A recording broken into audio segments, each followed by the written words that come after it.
On their 20th anniversary, her husband and children forced her to sign the Just divorce sign the and papers, business please. transfer papers. Her own children said, "You are no longer our mother." 3 years later, she returned as the chief guest at her children's graduation ceremony.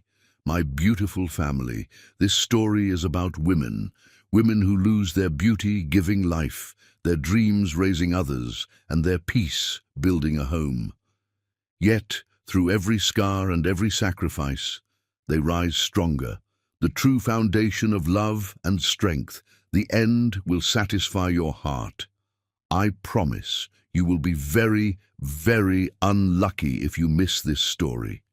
You forgot to like this video and comment. I don't know why. Let's start with love.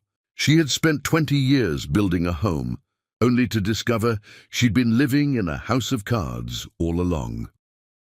The rose petals formed a path from the front door to the dining room, each one placed with the precision of someone who still believed in forever. Garcelle Megan had started decorating at dawn, when the world was still wrapped in that soft blue darkness before sunrise. Her fingers trembled slightly as she lit the candles, the expensive ones that smelled like vanilla and promises. The kind she only bought for special occasions because Denzel always said they were wasteful.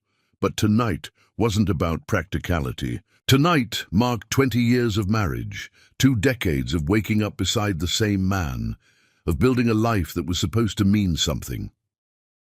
The dining table gleamed under candlelight. She'd spent hours cleaning every surface until it reflected her face back at her, a face she barely recognized anymore. When had the lines around her eyes become so deep? When had her smile started looking like something she'd borrowed from someone else? She pushed the thoughts away and focused on the letter she'd written, her handwriting flowing across cream-colored paper in loops and curves that spelled out devotion. 20 years ago, you made me believe in fairy tales, the letter began. You made me believe that love could be a house with strong walls and warm light. Thank you for every morning, every evening, every moment in between. She'd rewritten it 5 times, trying to capture everything she felt, the gratitude, the love, the quiet desperation of wanting to matter to someone who'd stopped seeing her years ago. But she'd settled on simple words because complicated ones felt like begging, and she still had some pride left. Buried deep beneath the exhaustion, Garcelle checked her reflection in the hallway mirror one more time. The burgundy dress hugged her body in ways that made her feel almost beautiful again. Denzel had told her once, back when they were young and stupid with love, that burgundy made her look like poetry. She'd remembered that comment for 2 decades, pulling it out on lonely nights when she needed proof that he'd once looked at her with desire instead of tolerance. Her phone buzzed. A text from Denzel, "Coming home. The twins are with me." Something in those words felt wrong. The twins, Noah and Nora, had their own apartment across town. Why would they be coming tonight? She'd planned this anniversary as an intimate evening, just her and Denzel. A chance to remember who they'd been before parenthood and bills, and the slow erosion of everything tender. She typed back, "Wonderful. Dinner is ready." The lie tasted bitter. Dinner wasn't ready because she'd been planning to order from that Italian restaurant Denzel loved, the one with the tablecloths that felt like clouds and the wine that cost more than her weekly grocery budget. She'd saved money for months to afford tonight. Skipping lunches, wearing the same 3 outfits on rotation, cutting corners everywhere, except on the fantasy that tonight might save them. The front door opened precisely at 7. No warning, no gentle knock, just the sudden invasion of sound and presence. Denzel walked in first, his suit immaculate, his face carved from stone. Behind him, Noah and Nora followed, and the moment Garcelle saw their expressions, something inside her chest began to crack. Denzel. Her voice came out smaller than she'd intended. "What's happening?" He didn't answer immediately. Instead, he walked past the rose petals without looking down, crushing them beneath his expensive shoes. The scent of crushed flowers filled the air, sweet and dying. He stopped at the dining table, glanced at the candles with something that looked like contempt. and placed two leather folders on the surface where her letter still waited. "Sit down, Garcelle." Not honey, not baby, just her name, spoken like it was something distasteful in his mouth. "I don't understand." She looked at the twins, searching their faces for explanation, for mercy, for anything recognizable. But Noah wouldn't meet her eyes, and Nora's expression held something Garcelle had never seen before. Cold determination. "Just sit," Denzel repeated, his voice flat as highway asphalt. Garcelle sat, her legs suddenly unreliable. The burgundy dress felt ridiculous now, too tight, too desperate, too much proof of how little she understood about her own life. Denzel opened the first folder and pushed it toward her. Even upside down she could read the words, "Petition for dissolution of marriage." The world tilted. The candles blurred into streams of light. The rose petals on the floor looked like blood drops in her peripheral vision. "Divorce papers." Denzel said it like he was discussing the weather. "I need you to sign them." "Why?" The word barely made it past her throat. "Why?" Denzel laughed, a sound without humor, empty as abandoned houses. "Because you've been a ghost in your own life, Garcelle. You stopped mattering years ago. You're just here, taking up space, breathing air, existing without purpose." Each word landed like a fist. Garcelle gripped the edge of the table, her knuckles white against the dark wood. "That's not true," her voice shook. "I've given you everything. I gave up fashion school for you. I gave up my dreams so you could build your consultancy. I raised our children while you traveled for work. I made this house a home." "A home?" Nora's voice cut through like broken glass. "Mother, you made this house a museum to your martyrdom. Every conversation is about sacrifice. Every dinner is about what you gave up. We're suffocating under the weight of your disappointment." The word mother came out twisted, ugly, like something Nora wanted to spit out. "I never made you feel that way." Garcelle turned to her daughter, reaching across the table, but Nora pulled back as if her touch was contamination. "Everything I did because I love you. Both of you." Noah finally spoke, his voice quiet but devastating. "You're not our mother anymore. You're just this presence that reminds us of obligation. We don't need you. We never really did." Garcelle felt something fundamental break inside her, not her heart, because hearts break slowly over years of small cuts. This was different. This was the complete shattering of the person she'd built herself into. 20 years of identity, of purpose, of reason for breathing, all of it disintegrating in a candlelit room that smelled like vanilla and ending. "Sign the papers," Denzel said again, pushing the second folder toward her. "This one transfers your share of the consultancy to me. You helped build it early on, so legally you're entitled to half. But we both know you didn't really contribute anything significant. I'm being generous by giving you a clean break. No alimony demands, no messy court battles. Just sign, and we can all move on with our lives." "Generous?" The word tasted like poison. "You think erasing me from everything I helped create is generous?" "I think," Denzel leaned forward, his eyes dead of anything resembling love, "that you should be grateful I'm not making you fight for scraps. You're a middle-aged woman with no skills, no education beyond that semester of fashion school you keep mourning, and no prospects. Where else would you go? What else would you do? This is mercy, Garcelle. Take it." She looked at the papers, then at her family, these 3 people she'd devoted her entire adult life to, who now sat before her like judges delivering a sentence. The letter she'd written lay forgotten beside Denzel's elbow. He hadn't even glanced at it. "If I sign these," Garcelle whispered, "do I get to take anything? My clothes? Your clothes?" Nora laughed, cruel and bright. "You mean those sad outfits you wear on repeat? Mother, do yourself a favor and leave them. Start fresh. Become someone new. Someone less pathetic." The word hung in the air like smoke. Pathetic. Her own daughter had called her pathetic. Garcelle picked up the pen, her hand steady now. Shock doing what courage couldn't. She signed the divorce papers first, her signature looking foreign and cramped. Then the business transfer documents, watching herself give away the consultancy she'd helped create back when Denzel was just a man with ideas and she was the woman who'd believed in them. "There," she said, pushing the papers back across the table. "Is there anything else you need from the ghost?" Denzel gathered the documents, checking her signatures with the thoroughness of someone completing a transaction. "That's everything. You can stay here tonight, but I'd appreciate it if you were gone by morning." "Stay here?" Garcelle stood, her legs somehow holding her weight. "In this house we bought together. Sleep in the bedroom where we—" She stopped, the words too humiliating to speak. "No, I'll leave now. Where will you go?" It was Noah asking, and for a brief moment she thought she heard concern in his voice. But when she met his eyes, they were empty of anything resembling care. "I have no idea," Garcelle answered honestly, "but I imagine that's no longer your concern." She walked to the hallway, picked up her purse from where it hung by the door, and turned back one final time. The three of them sat at the table, the candles still burning, the rose petals still scattered, a perfect tableau of destruction disguised as domestic life. "I loved you," she said to all of them, to none of them. "I loved you so much that I forgot to love myself.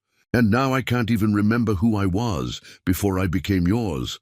"That's your problem, Garcelle," Denzel replied, his voice bored already. "You made us your entire personality. That's not love. That's obsession." She pulled her wedding ring from her finger, the simple gold band they'd bought when money was tight and promises were everything. She set it on the small table by the door, watching it spin for a moment before settling into stillness. The night air hit her face like a slap, cold and clarifying. Behind her, she heard Denzel's voice carrying through the open door. "Where will you even go? You're nothing without this family." Garcelle kept walking, her heels clicking against the driveway pavement, each step carrying her away from the only life she'd known, toward a future that looked like falling through darkness with no ground in sight.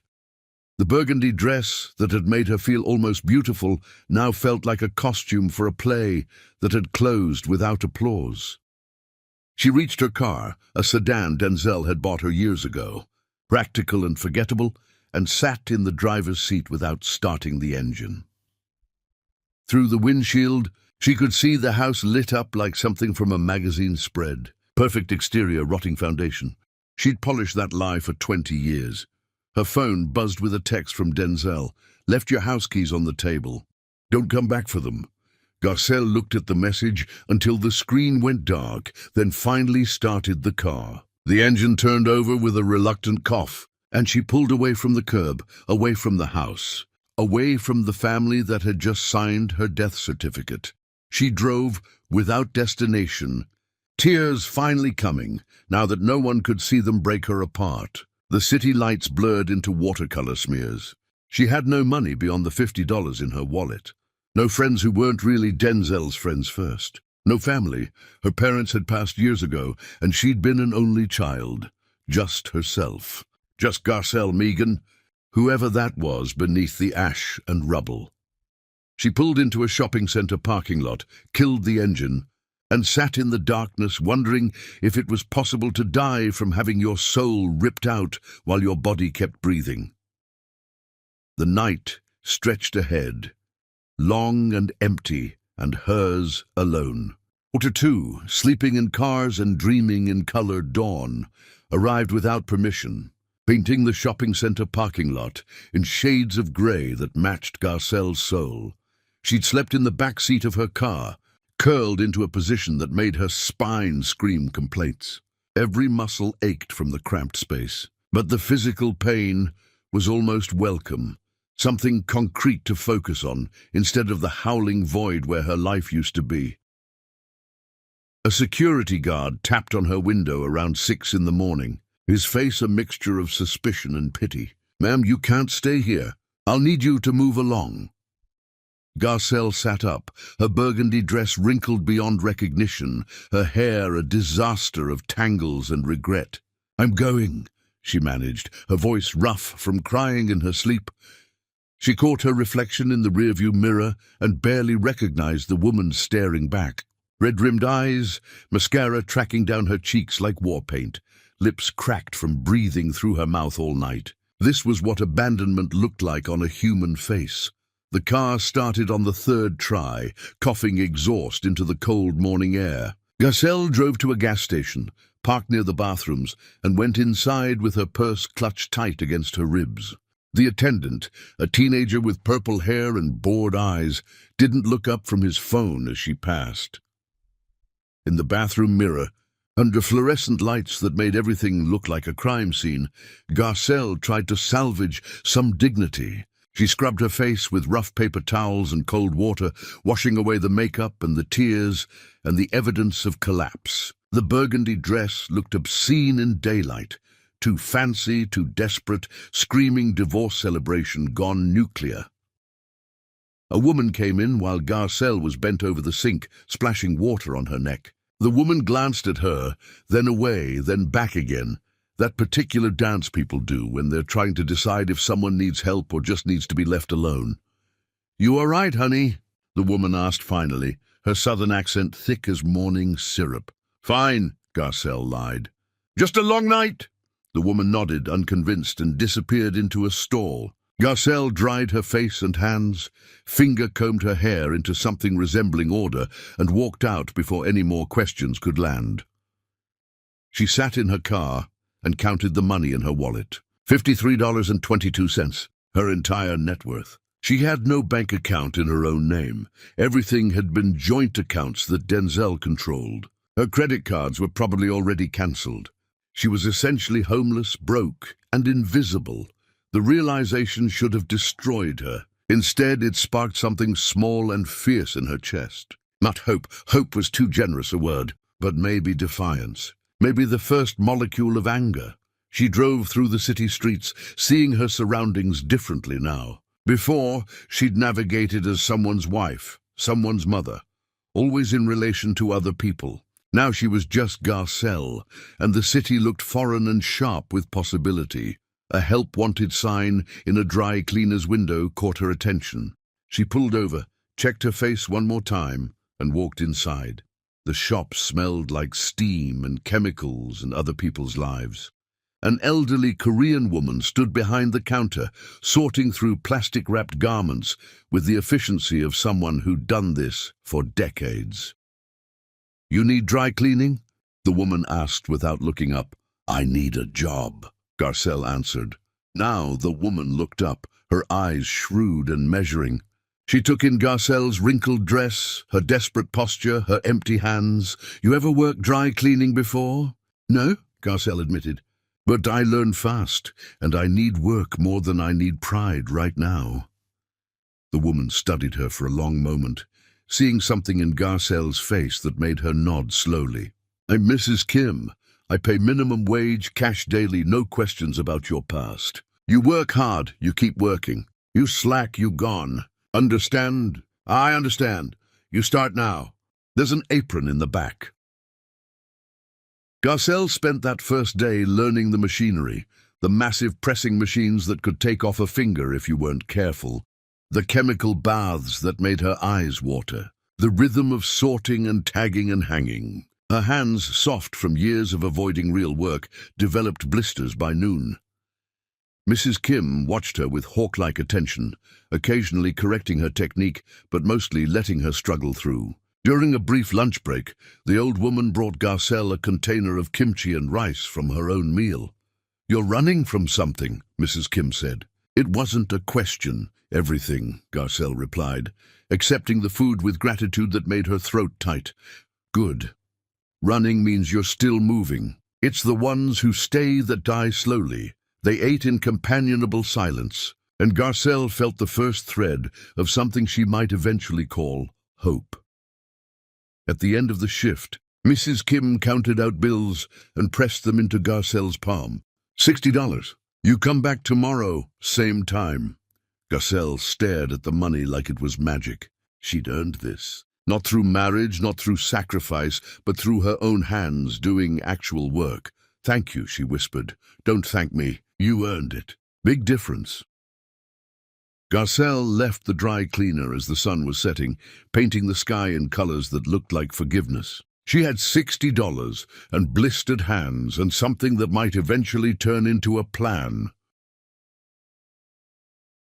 She drove to a neighborhood she'd never visited when she was Mrs. Cooper, an area where the buildings leaned against each other for support and the street signs were graffitied into incomprehensible art.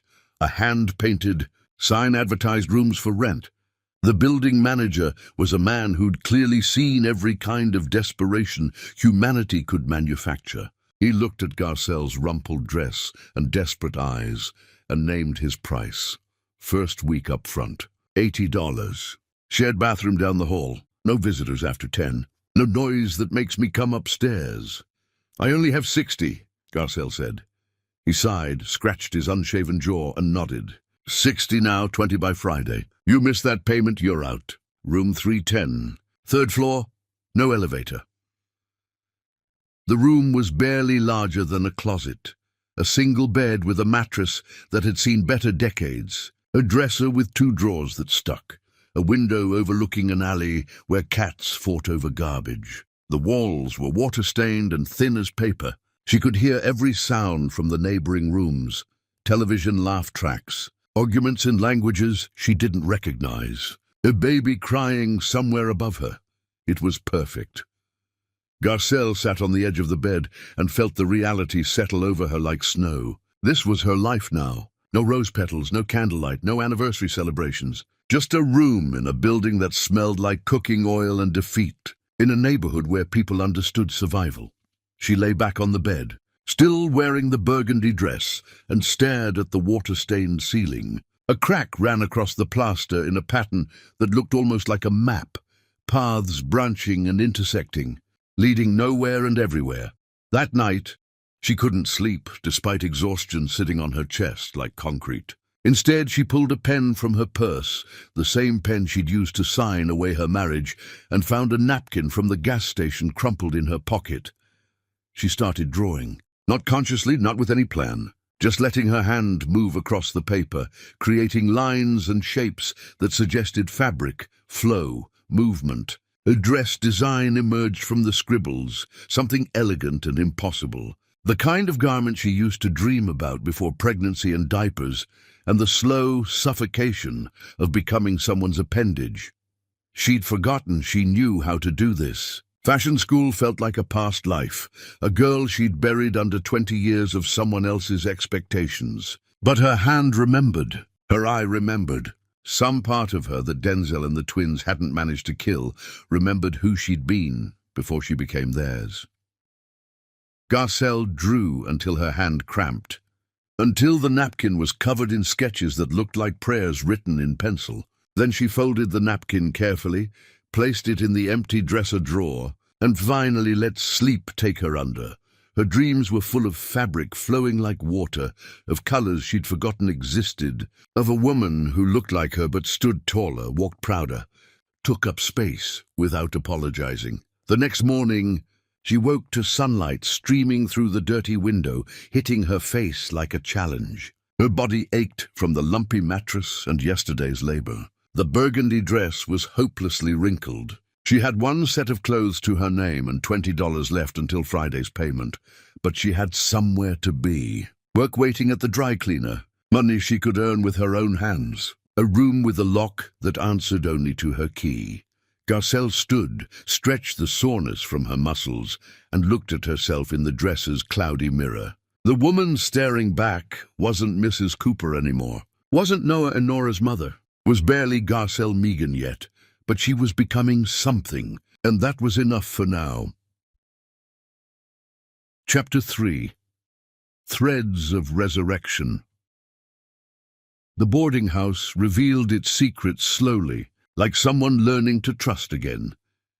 Garcelle discovered the shared storage room on her 5th day there, following the sound of someone rummaging through forgotten things. The door stood half open at the end of the 3rd floor hallway, revealing a space stuffed with the abandoned possessions of previous tenants, who'd moved on or moved out or simply disappeared into whatever came next.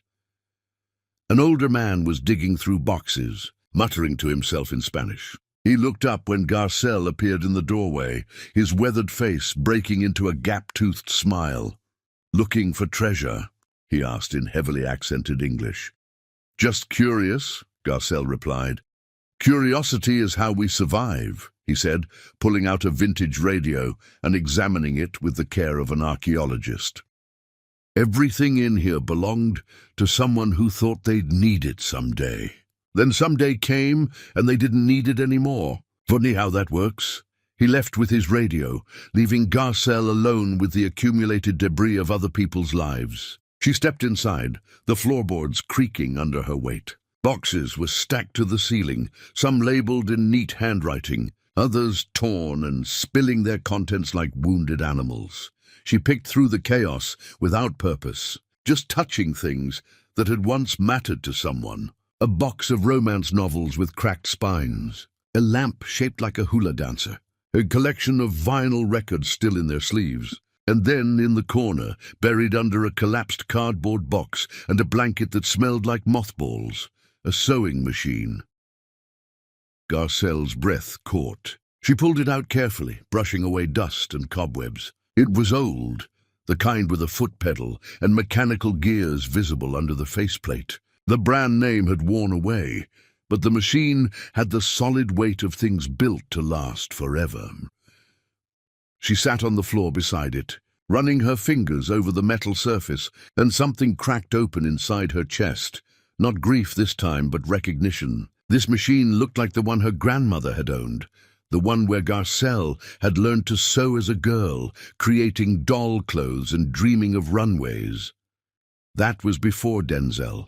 Before the twins, before she'd traded herself for the promise of being chosen.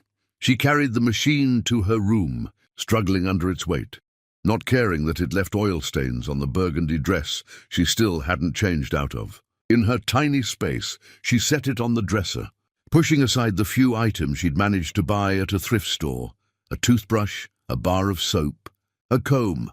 Mrs. Kim noticed the oil stains during her shift at the dry cleaner. "You ruin your dress," the old woman observed not unkindly. "I found something better," Garcelle said, and the words felt true. That evening, after another shift pressing other people's clothes, Garcelle stopped at a dollar store and bought cleaning supplies with money she couldn't afford to spend. Back in her room, she worked on the sewing machine like she was performing surgery on hope itself. She cleaned every surface with rubbing alcohol and cotton swabs, getting into the small spaces where decades of dust had settled. She oiled the gears with machine oil she'd borrowed from Mrs. Kim, working the pedals slowly to distribute the lubricant. The machine resisted at first, groaning like something waking from a long sleep, but gradually it began to move smoothly. Her neighbor knocked on the wall. "Whatever you're doing, it sounds like you're summoning demons." "Just fixing something broken," Garcelle called back. "In this building, good luck with that," came the reply, but the machine responded to patience and care. By midnight, it was running almost smoothly, the needle moving up and down in a rhythm that sounded like a heartbeat. Garcelle sat back, exhausted and exhilarated, and realized she was smiling, the first real smile since the anniversary disaster. The next morning, instead of going straight to work, she walked to a fabric store in a neighborhood where buses wheezed black smoke and street vendors sold everything from mangoes to bootleg DVDs. The store was tiny, crammed with bolts of fabric that spilled from shelves in riots of color and texture. An Indian woman sat behind the counter, reading a magazine and eating something that smelled like cardamom and ambition. "Can I help you?" she asked, barely looking up. "I need fabric," Garcelle said. "But I only have $15. Now the woman looked up, her eyes shrewd. $15 buys you scraps and clearance. Back corner. Anything with a red tag. Garcelle went to the back corner, where fabric ends and remnants were piled in bins like treasure waiting to be discovered. She dug through the chaos, pulling out pieces and holding them up to the fluorescent light. Most were too damaged or too small to be useful. But then her fingers touched something that made her pause, a length of midnight blue silk maybe 2 yards, with a small tear along one edge. It was marked down to $7. She found more pieces: emerald green cotton, cream-colored linen with a wine stain that could be cut around, a scrap of silver thread that caught the light like captured starlight. Altogether, she spent $12, leaving her with $3 until Friday's payment on the room. Back at the boarding house, she spread her treasures on the bed and felt something she'd forgotten existed: excitement about tomorrow.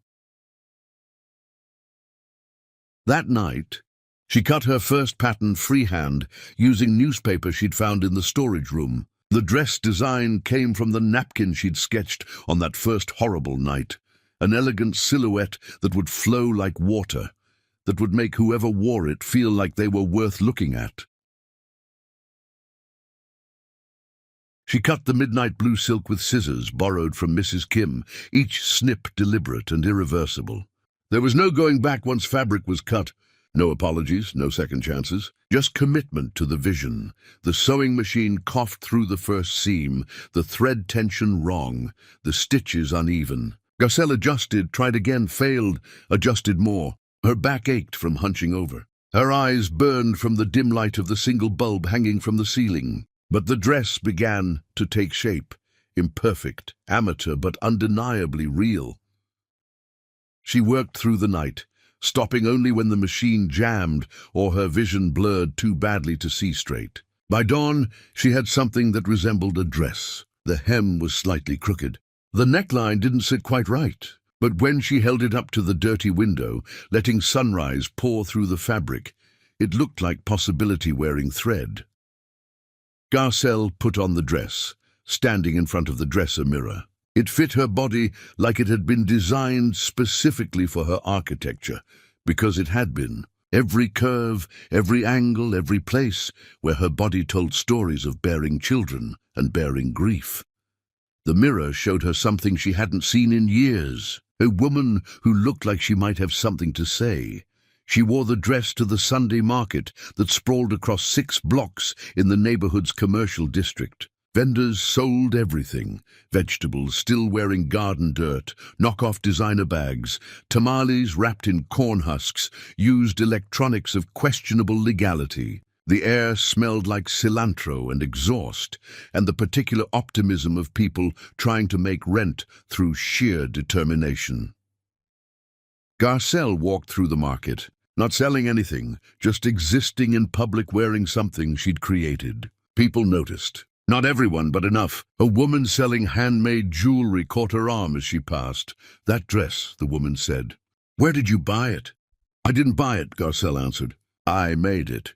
The woman circled her slowly, examining the construction with expert eyes.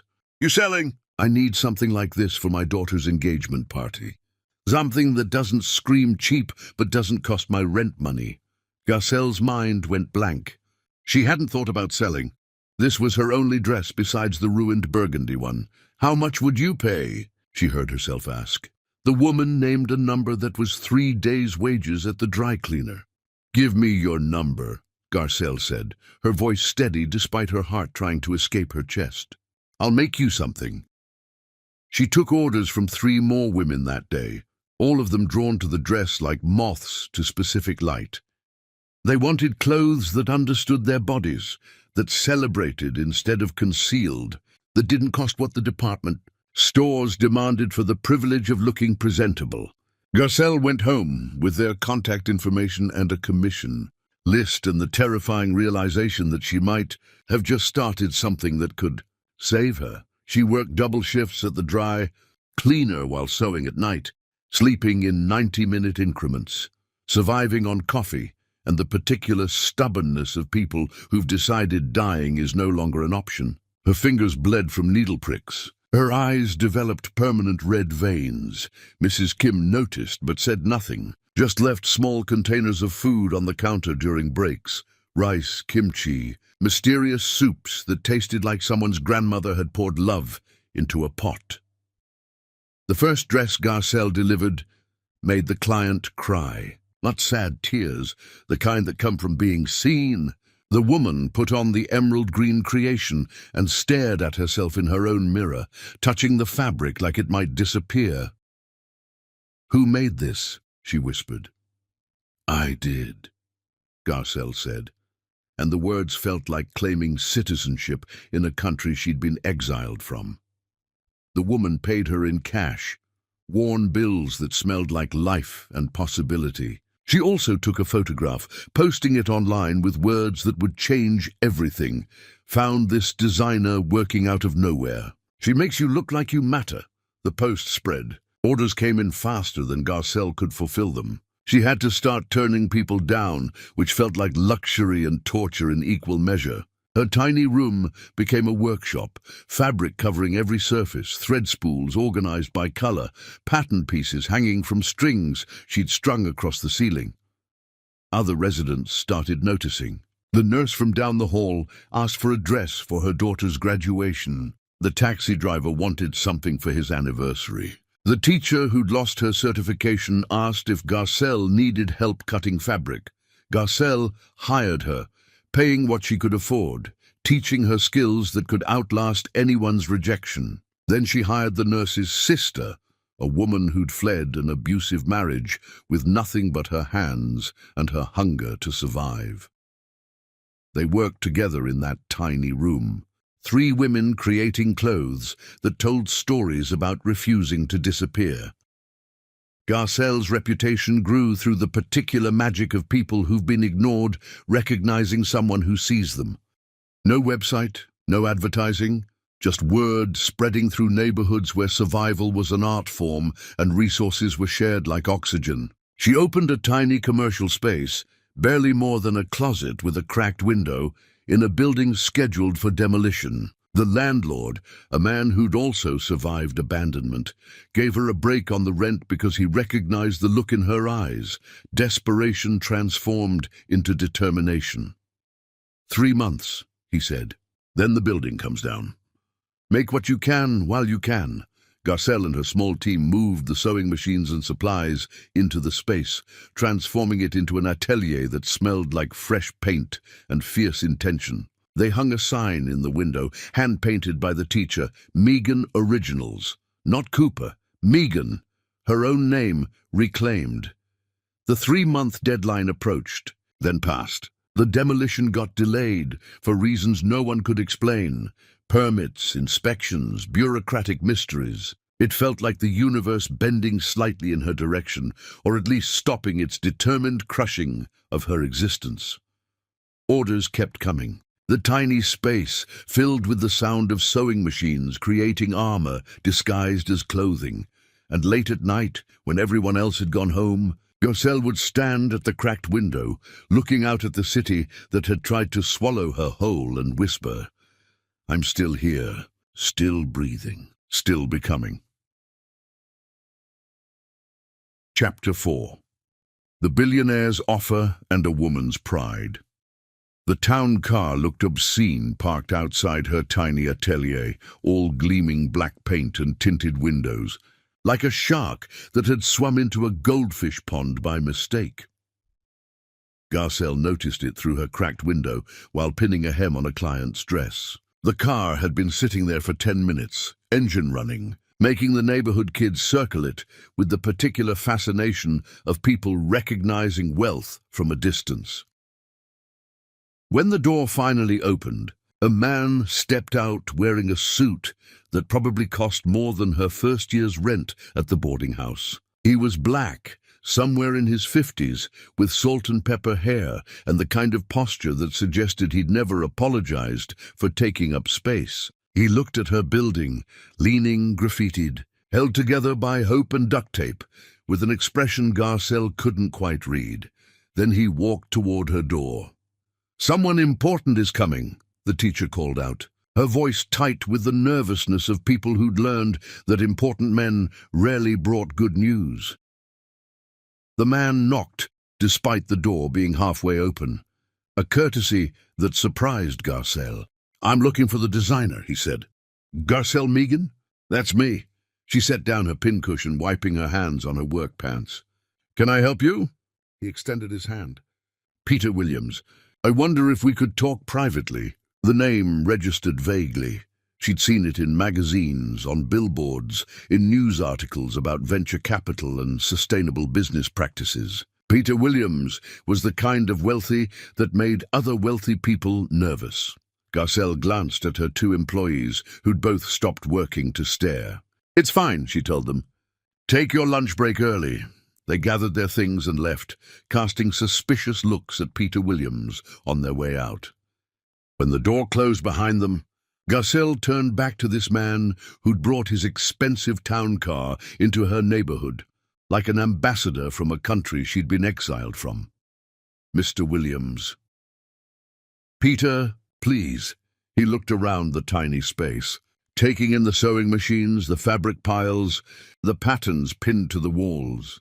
"You built this yourself." It wasn't a question, but Garcelle answered anyway. "With help." "I don't do anything alone anymore if I can help it."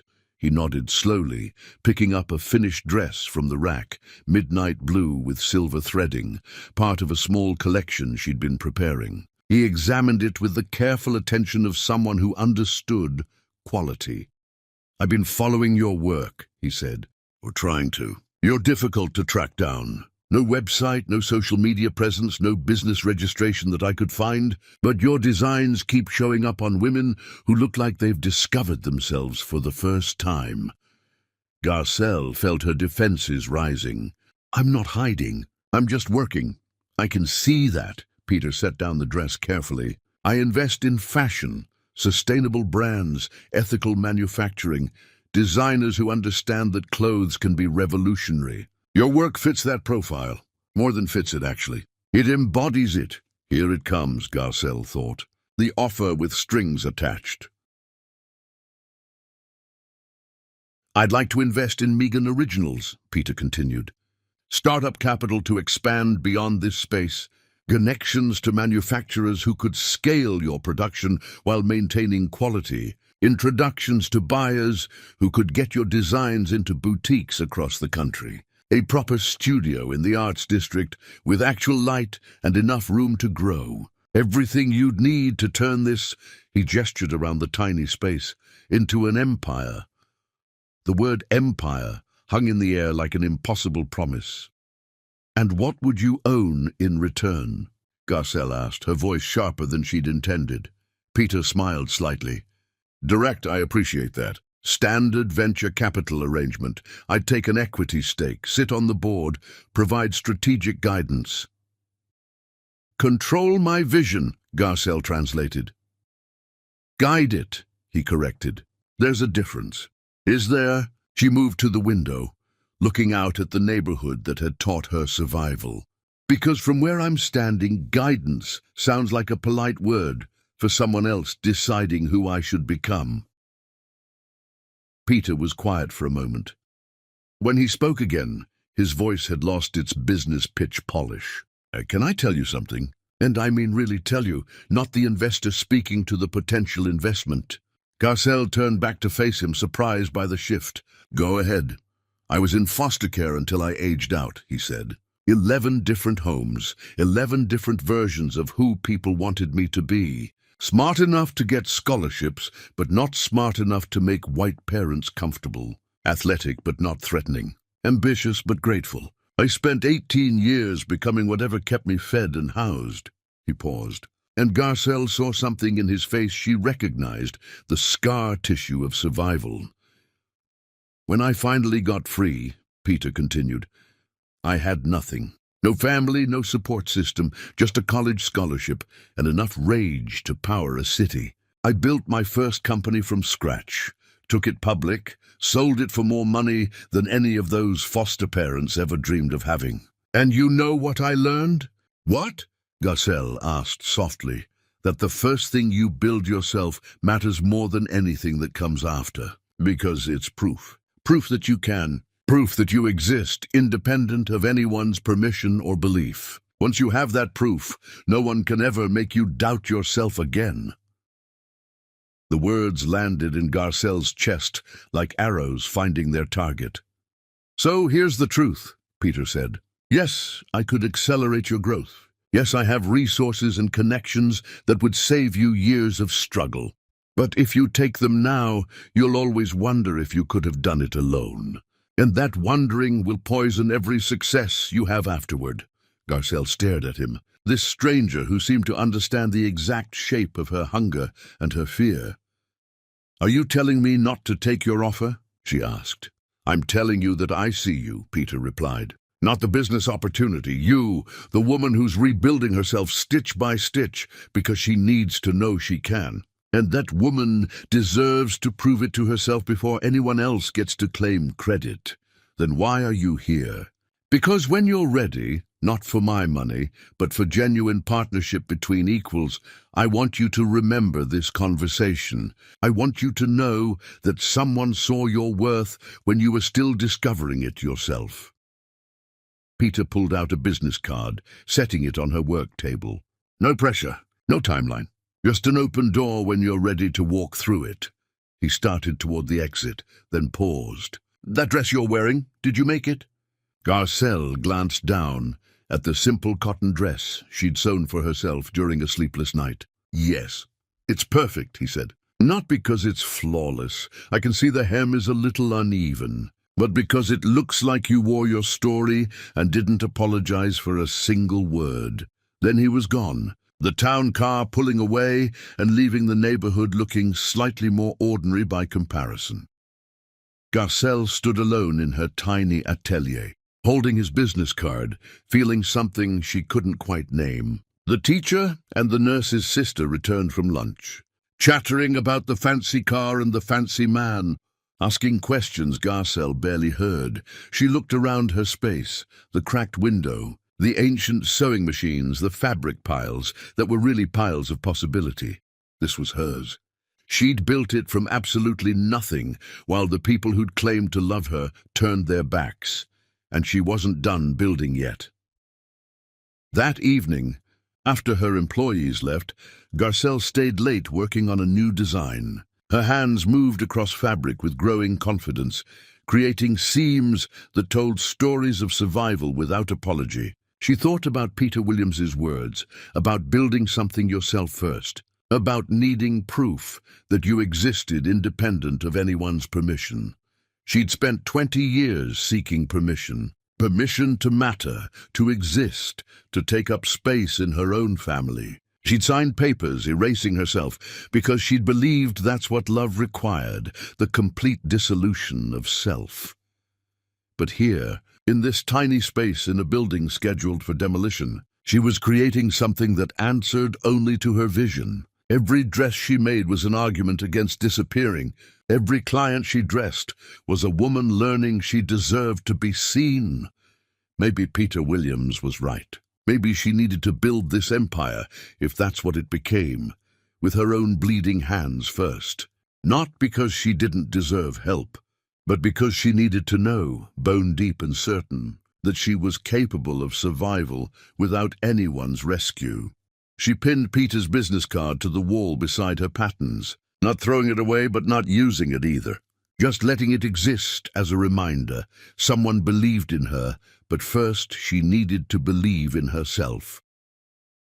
Outside her window, the city lights flickered on as darkness fell. Street vendors were packing up their wares. A mother walked by, pulling 2 children along, both of them crying about something trivial and everything important. A bus wheezed past, carrying people toward home or away from it.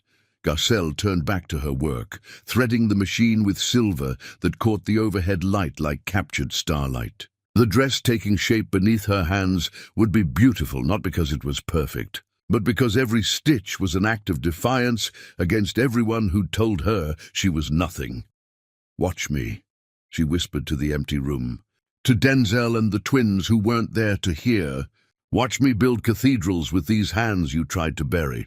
The sewing machine hummed its agreement, and Garcelle worked through the night, building her empire one small act of rebellion at a time. Chapter 5. Building Cathedrals from Rubble.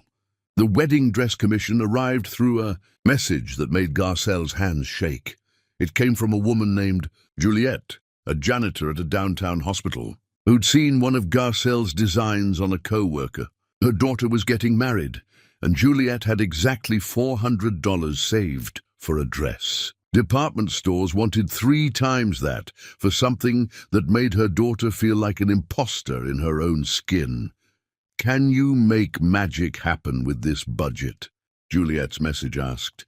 "My girl deserves to feel like herself on her wedding day, not like she's playing dress-up in someone else's vision."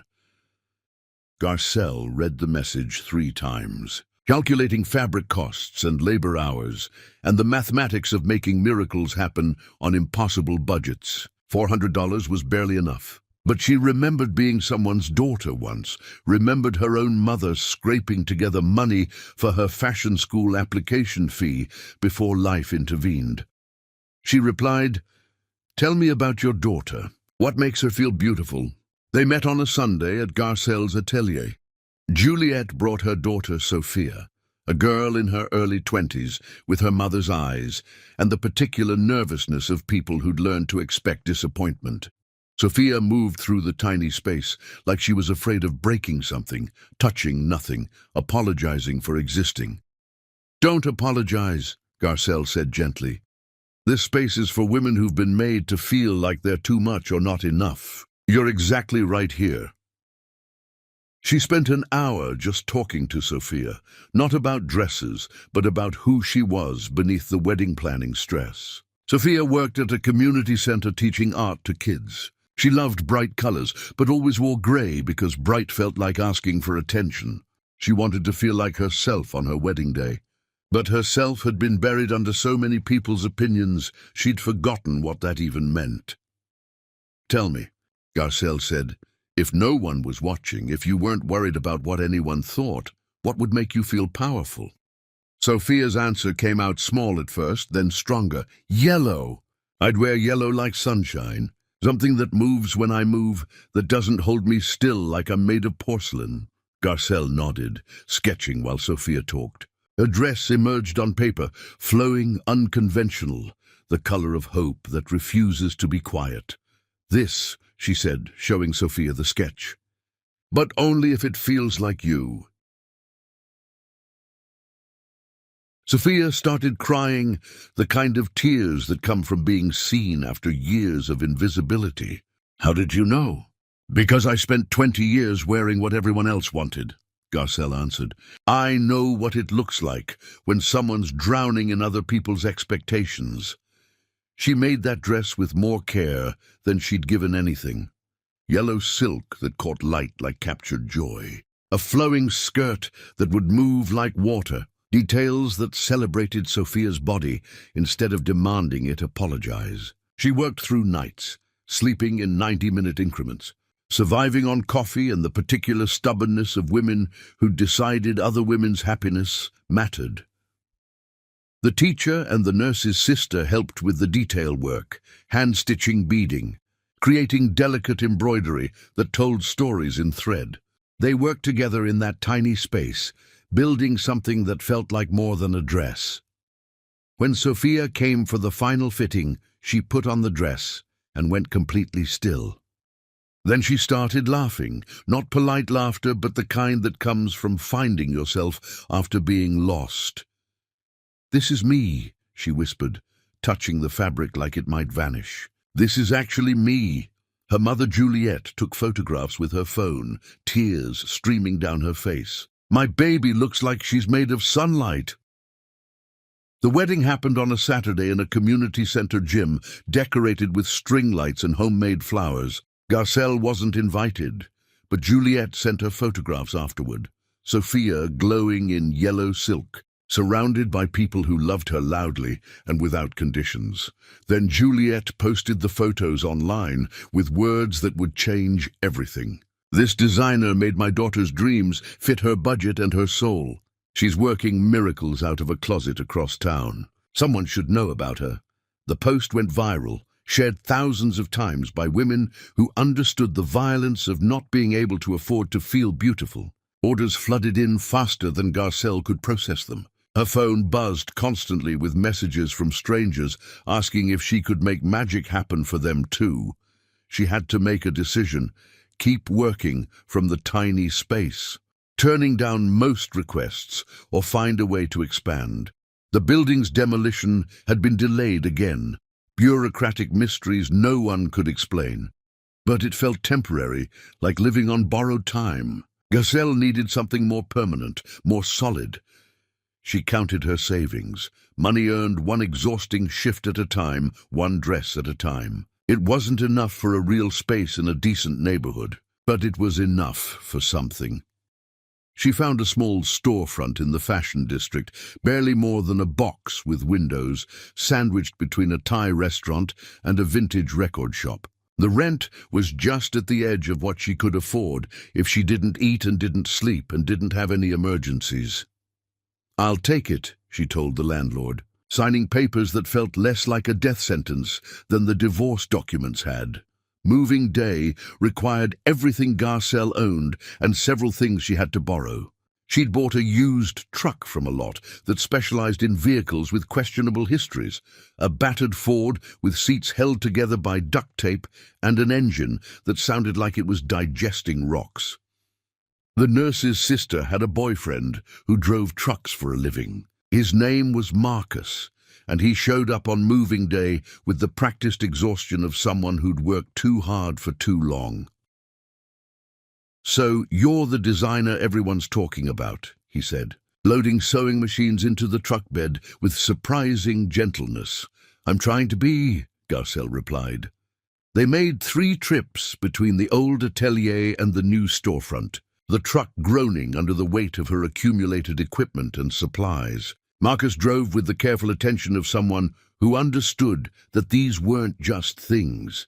They were someone's entire existence packed into cardboard and hope. On the 3rd trip, stopped at a red light, he asked, "How'd you end up here?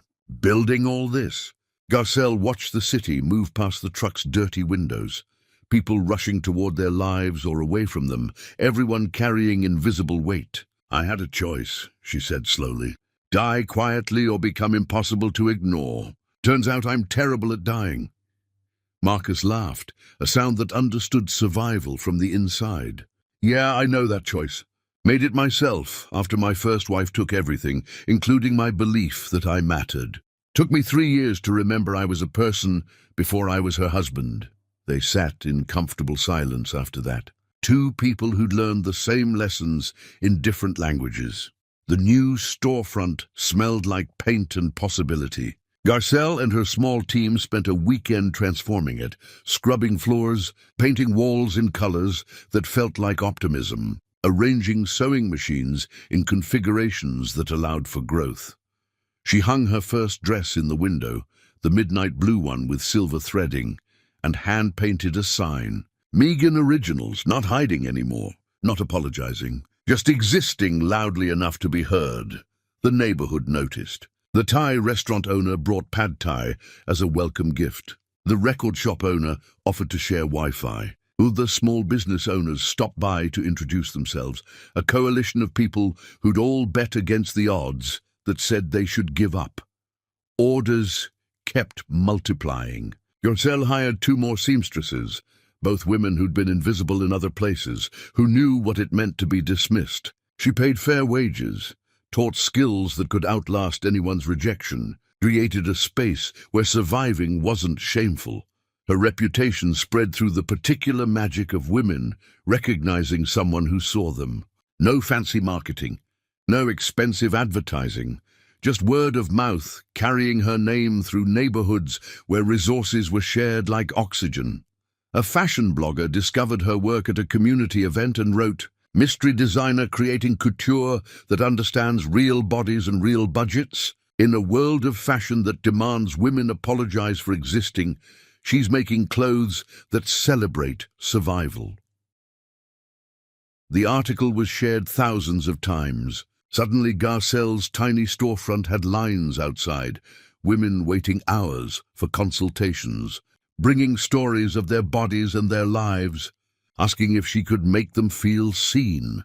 She worked 16-hour days, sleeping on a cot in the back room, surviving on takeout and the particular rage of women who decided they would not be erased. Her hands developed permanent calluses. Her eyes had red veins that wouldn't fade. But every dress she created felt like an argument against disappearing. Late one night, alone in the shop after everyone else had gone home, Garcelle stood at the front window, looking out at the city. Her reflection stared back, thinner than before, tired in ways that went bone deep but undeniably present. She'd survived the anniversary betrayal, survived sleeping in her car, survived the boarding house and the dry cleaner and the tiny closet of an atelier. And now she stood in her own storefront with her own name on the window, creating clothes that told stories about refusing to be quiet. Still here, she whispered to her reflection. Still breathing. Still becoming something you didn't think I could be.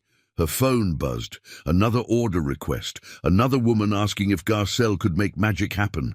She smiled and texted back, "Tell me your story. We'll create something that honors it."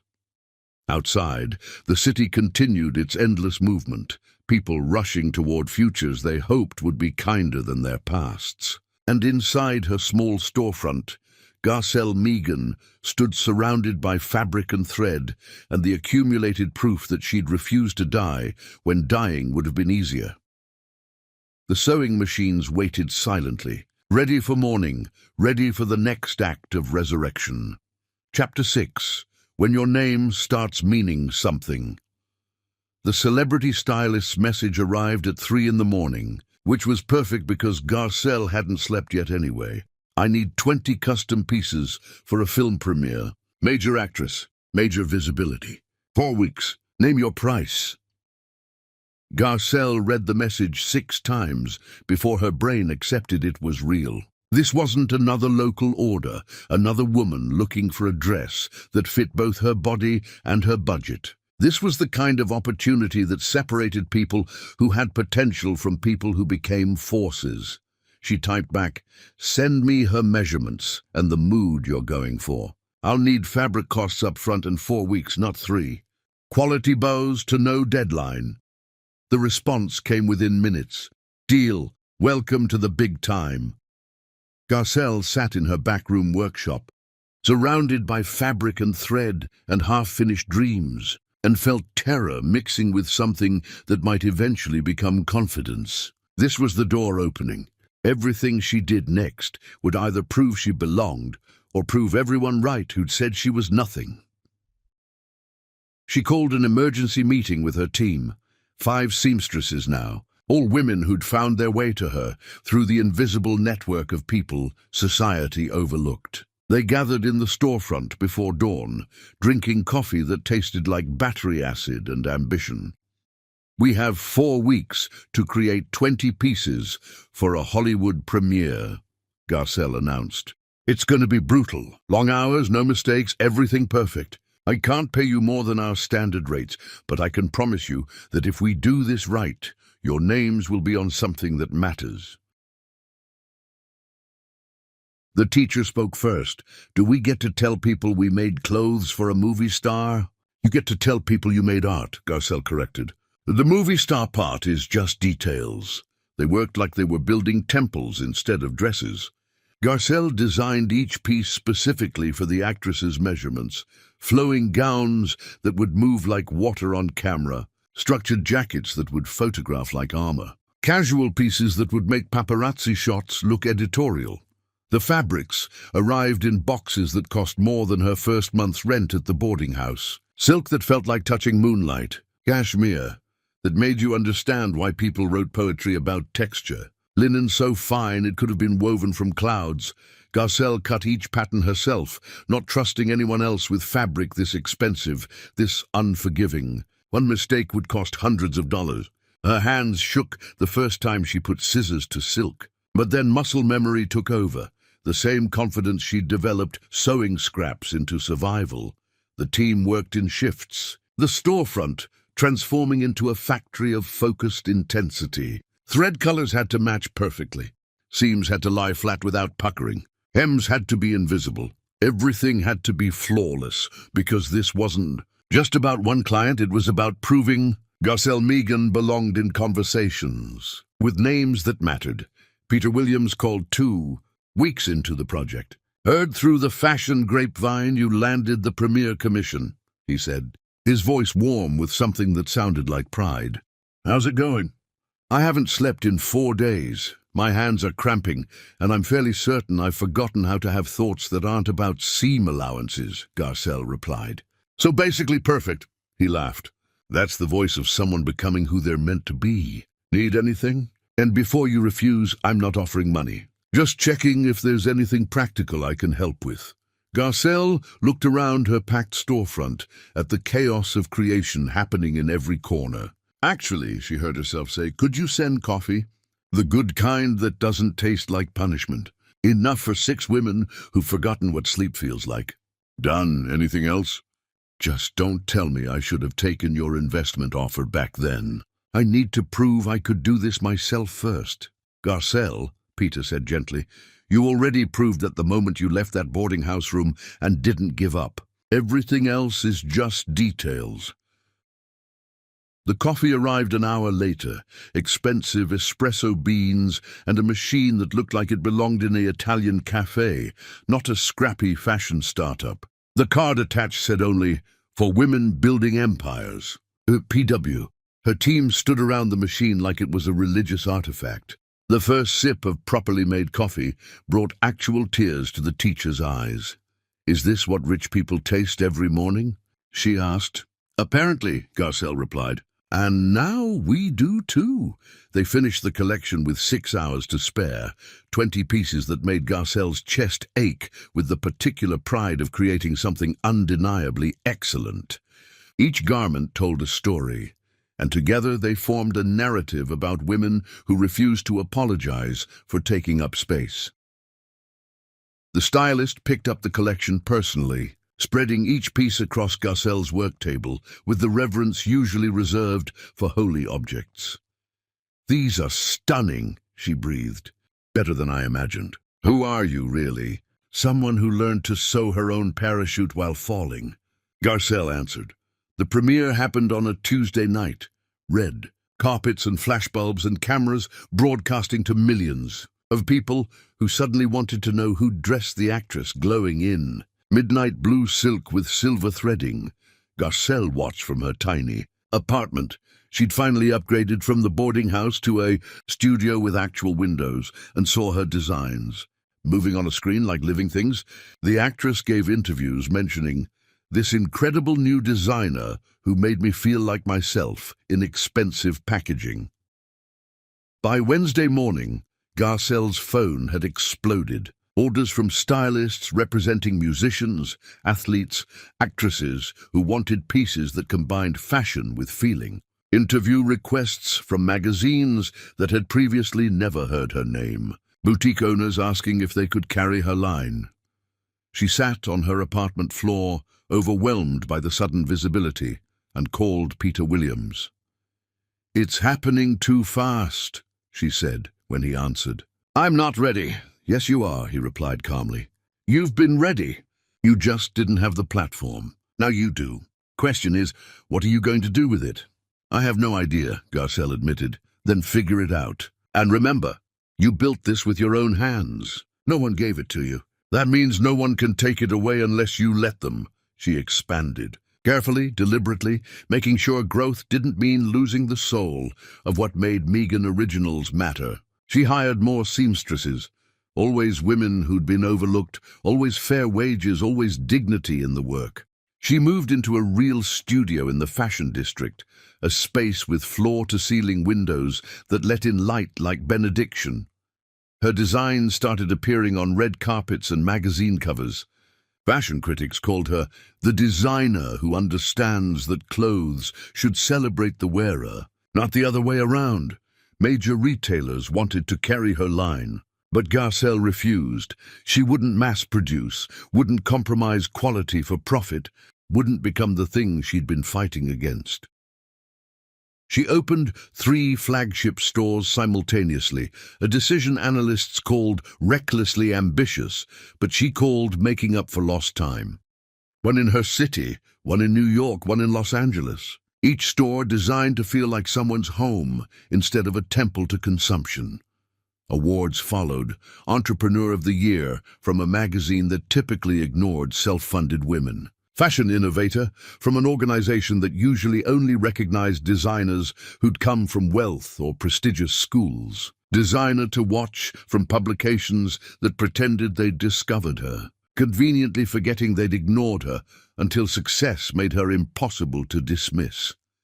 Each trophy felt like stealing back pieces of herself that Denzel and the twins had tried to bury. She didn't display them prominently, just kept them in her apartment, where she could see them on mornings when doubt tried to convince her she'd imagined her own resurrection.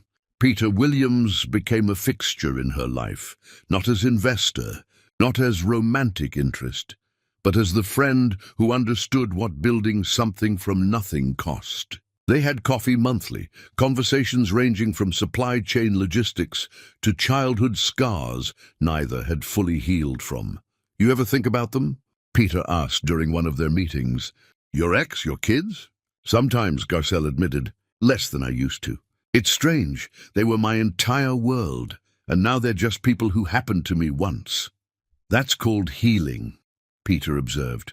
"Hurts like hell, doesn't it? Every single day." He smiled, understanding. "Good, means you're alive." Megan Originals became valued at $50 million, according to analysts who tracked such things. $50 million built from absolutely nothing, from a boarding house room and a stolen sewing machine and the particular stubbornness of a woman who'd refused to die quietly.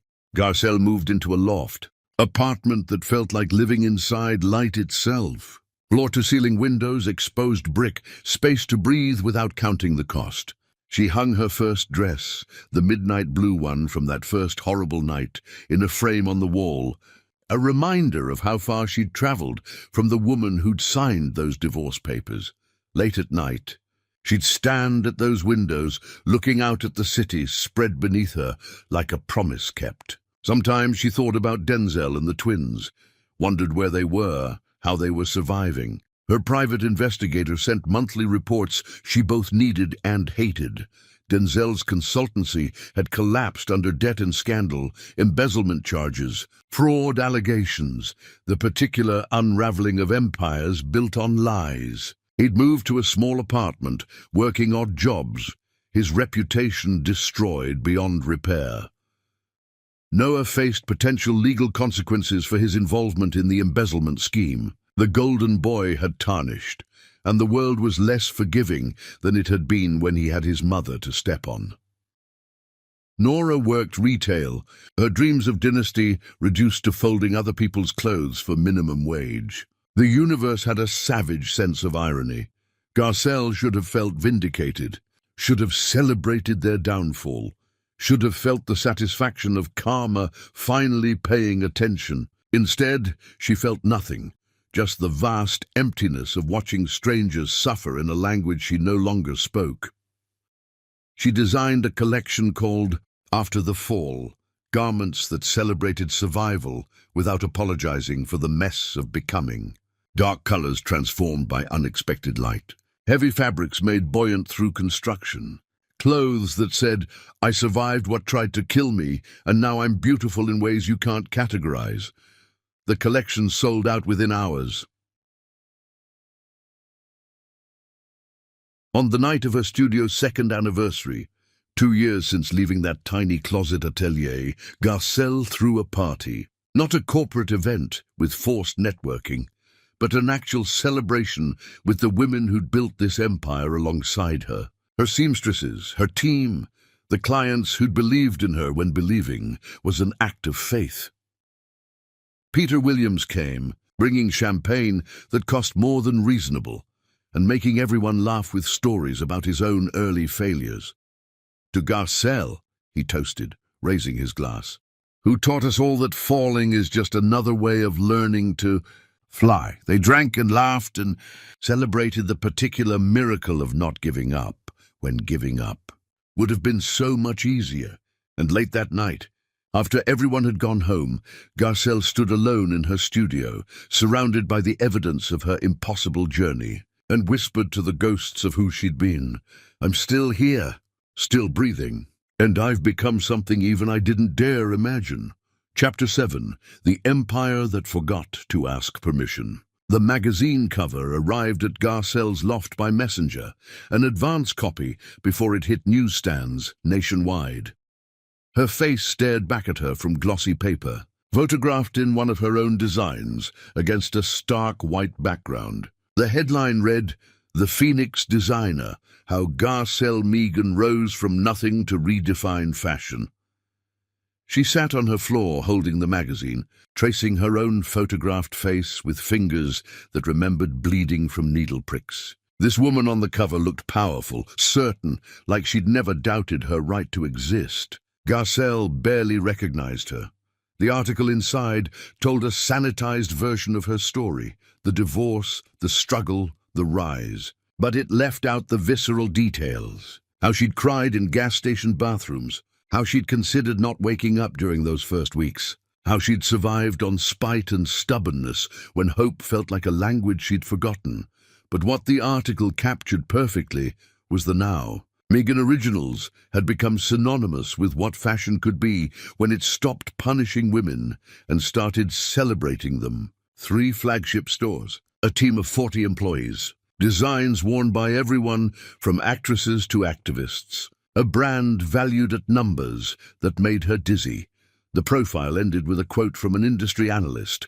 Garcelle Megan didn't just build a fashion empire. She revolutionized our understanding of what clothes can mean to women who've been told they're not enough. Peter Williams called minutes after the magazine arrived. "Saw the cover," he said. "You look like someone who conquered gravity. I feel like someone who's still learning not to fall," Garcelle replied. "Same thing, really. Conquering gravity is just falling and refusing to hit the ground," she laughed, the kind that came from exhaustion and exhilaration mixing in equal parts. "Are you calling me stubborn?" I'm calling you unstoppable," Peter corrected. "There's a difference." The magazine created a tidal wave. Suddenly, Garcelle was invited to speak at conferences, to sit on panels about entrepreneurship, to share her story with audiences who treated survival like inspiration instead of the daily brutality it actually was. She accepted some invitations, declined others. She spoke at a women's business summit, standing on a stage in front of hundreds of people, telling them the truth. People will tell you that success is about having vision, about being brave, about never giving up. And those things matter. But what they don't tell you is that sometimes success is just about being too stubborn to die, when dying would be so much easier. Sometimes it's about waking up every morning and deciding, just for today, I'll keep breathing. Just for today, I'll sew one more seam. Just for today, I won't believe the voices that say I'm nothing. The audience stood and applauded. But Garcelle saw the women in the back who weren't applauding, who were crying instead, recognizing themselves in her words. Those were the women she was speaking to. More awards came, accolades from organizations that had previously never heard her name. She accepted them with grace, but privately felt uncomfortable with the celebration. These trophies represented survival, not triumph. They were evidence of not dying, which felt like a strange thing to celebrate. Fashion Week invited her to show her collection, the kind of invitation designers spent careers chasing. She almost declined, uncomfortable with the industry's gatekeeping and arbitrary standards. But then she thought about all the women who'd never see themselves represented on those runways, and she accepted with conditions. Her models would represent real bodies, real ages, real lives. The show became legendary, not because it was shocking, but because it was honest. Models ranging from their 20s to their 60s walked the runway in clothes designed for humans instead of hangers. Bodies that had carried children, survived illness, lived entire lives, wore garments that celebrated every mark and curve. The fashion press called it revolutionary. Garcelle called it basic decency. Peter Williams attended the show, sitting front row with an expression of genuine pride. Afterward, in the chaos of backstage congratulations, he pulled her aside. "You did it," he said simply. "Did what?" "Built something that matters, not just commercially, though that's impressive too, but built something that changes how women see themselves. That's rare," Garcelle looked around at her team celebrating, at the models still in her designs laughing together, at the evidence of creating something larger than survival. "I was just trying not to disappear," she admitted. "You didn't just refuse to disappear," Peter replied. "You became impossible to ignore. There's poetry in that." Their friendship had deepened into something neither felt the need to define. The press constantly speculated about romance, crafting narratives about power couples and fashion world dynasties. They ignored the speculation with the particular ease of people who knew their truth didn't need public validation. Late one night, after a particularly exhausting gala where men kept asking Peter if he managed Garcelle's business, they sat in his car watching the city lights blink like distant stars. "Do you ever get tired of people assuming you're in charge?" Garcelle asked. "Every single day," Peter admitted. "But I've learned that other people's assumptions say more about them than about us. You built this empire. I'm just lucky enough to witness it." "You're more than a witness," Garcelle said softly. "You're the friend who believed in me before I believed in myself. That matters." "Then I'm doing something right," Peter replied. The press coverage intensified. Profiles in business magazines analyzing her strategies. Fashion publications dissecting her aesthetic. Lifestyle features about her loft apartment, her daily routines, her coffee preferences. The attention felt invasive and validating in equal measure. Proof she existed, but at the cost of privacy. Through it all, her private investigator kept sending reports about Denzel and the twins. Garcelle paid for information she wasn't sure she wanted, driven by the particular torture of being unable to completely sever the cord. Denzel's situation had worsened. The embezzlement charges had destroyed his reputation beyond repair. Companies he'd consulted for demanded refunds, threatened lawsuits, turned his name into shorthand for fraud. He'd moved to a neighborhood not unlike where Garcelle had once lived. Cheap rent, thin walls, survival instead of living.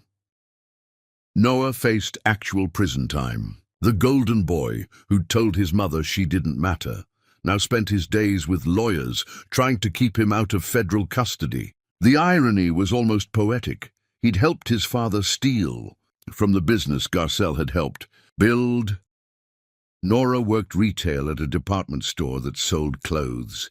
Similar to what Garcelle now designed, the daughter folding garments worth less than the seams her mother had stitched. She'd applied to work at Megan Originals under a different name, not realizing Garcelle ran background checks on all employees. Garcelle had rejected the application without comment. Some distances were meant to stay permanent. She should have felt satisfied watching them struggle. Should have celebrated karma finally doing its job. Instead, she felt the vast emptiness of watching strangers suffer. They'd killed the woman who loved them, and that woman didn't exist to care about their consequences. She designed a collection called Survival Isn't Pretty, garments that refused to apologize for the mess of becoming. Raw hems that celebrated instead of concealed. Asymmetrical cuts that honored bodies that had been through wars. Colors that screamed instead of whispered. The collection sold out immediately. Fashion critics called it her most honest work. Garcelle called it finally admitting that resurrection leaves scars. One evening, leaving her studio late, she was stopped by a reporter who'd been waiting outside. "Ms. Megan, can you comment on your ex-husband's legal troubles?" Garcelle looked at this stranger, asking her to perform grief or vindication or whatever would make good copy. "I have no comment about people who are no longer part of my life," she said evenly. "But surely you must feel—" "I feel nothing," Garcelle interrupted. "And that's exactly how it should be. They're strangers who happened to me once. I've moved past happening to others and started happening to myself." She walked away before any follow-up questions could land. Back in her loft, she stood at the floor-to-ceiling windows overlooking the city, a view she'd paid for with bleeding hands and sleepless nights, and the particular rage of women who decided they would not be erased. Her reflection in the glass showed someone she was still getting to know, not the ghost who'd signed divorce papers. not the desperate woman sleeping in her car. Someone new. Someone built from the wreckage of who she'd been forced to be. Garcelle Megan, fashion designer, empire builder, woman who'd learned to sew her own parachute while falling through darkness. She picked up her phone and scrolled through messages from clients, from her team, from journalists wanting stories, from women thanking her for making them feel seen. Among them, one message stopped her, an invitation to serve as chief guest at a university graduation ceremony. The institution wanted to honor her as an alumna who'd attended briefly before life intervened, now returned triumphant. The university's name made her hands shake. Noah and Nora's University. The ceremony was in 2 weeks. She'd be presenting awards to distinguished graduates. Garcelle stared at the invitation until the words blurred, remembering their voices. "You're not our mother anymore." She should decline. Should protect herself from whatever pain seeing them might resurrect. Should maintain the distance that had finally stopped bleeding. But something older than self-preservation stirred in her chest. Not revenge. Revenge was too simple. This was something else. Maybe closure. Maybe the need for them to see what they dismissed. Maybe just the human hunger to be witnessed by the people who'd made you invisible. She called Peter Williams at midnight. "I need you to come with me to something," she said when he answered. "It's going to hurt, and I don't want to hurt alone." "What time should I pick you up?" Peter asked without hesitation. 2 weeks. Saturday morning. "And Peter?" "Yeah." "Thank you for not asking questions. I figured you'll tell me when you're ready," he replied. "Until then, I'm just here." Garcelle hung up and looked back at the invitation. Cream-colored paper, elegant script, a doorway to confronting ghosts she'd thought she'd buried. She had 2 weeks to prepare, 2 weeks to build, armor strong enough to face the children who'd looked at her and seen nothing worth keeping. Chapter 8. Ghosts That Won't Stay. Buried, the invitation sat on Garcelle's desk for 3 days before she could bring herself to respond. She'd stare at it between meetings, between design sessions, between moments of pretending she was functioning normally. The cream-colored paper seemed to pulse with threat disguised as honor. Chief guest, distinguished graduates, a celebration of futures built on the ruins of her past. Finally, she called the university dean and accepted with a voice that didn't shake despite her hands trembling. "We're thrilled," the dean gushed. "Your story is so inspiring, rising from divorce to build this incredible empire. Our students need to hear how you transformed adversity into success." Garcelle wanted to laugh at the sanitized version. Rising from divorce made it sound like a gentle elevation, not the brutal clawing out of a grave others had dug for her. But she made appropriate, grateful noises and hung up before the dean could hear the crack in her composure. She had 2 weeks.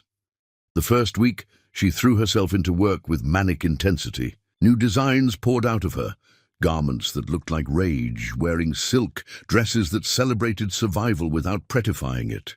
Her team noticed the shift in energy, but said nothing, recognizing the signs of someone outrunning their own thoughts. The teacher found her in the studio at 3 a.m, hand-stitching details that could wait until business hours.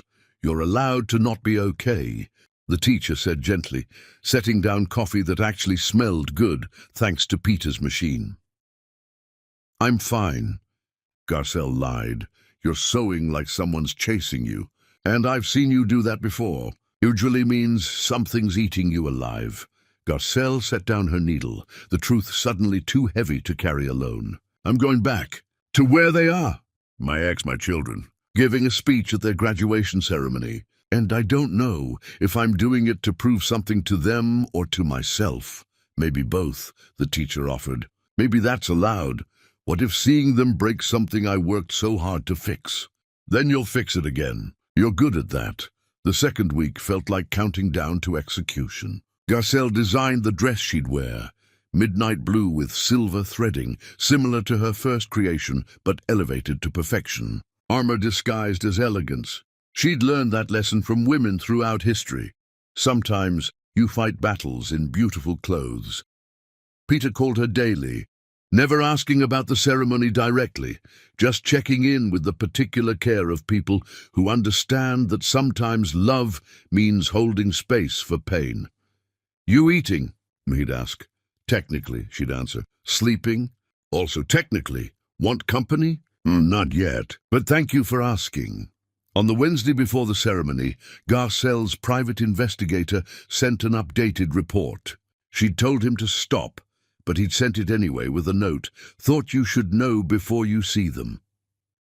The report detailed Denzel's current situation, living in a studio apartment, working as a consultant for a small firm at a fraction of his former salary, attending court-mandated therapy for stress-related health issues. The embezzlement investigation had destroyed him professionally. Friends had vanished. Professional contacts refused his calls. He'd become invisible, the exact fate he'd predicted for Garcelle. Noah's legal troubles had intensified.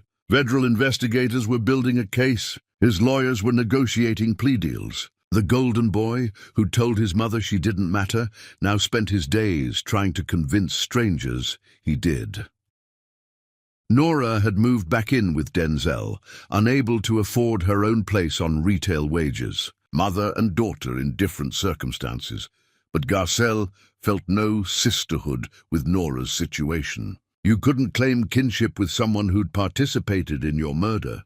The report included recent photographs, grainy surveillance images that felt invasive even as Garcelle studied them. Denzel looked decades older, his shoulders bent under invisible weight. Noah's face had lost its arrogant certainty, replaced with the hunted expression of people facing consequences. Nora looked tired in ways that went beyond physical exhaustion.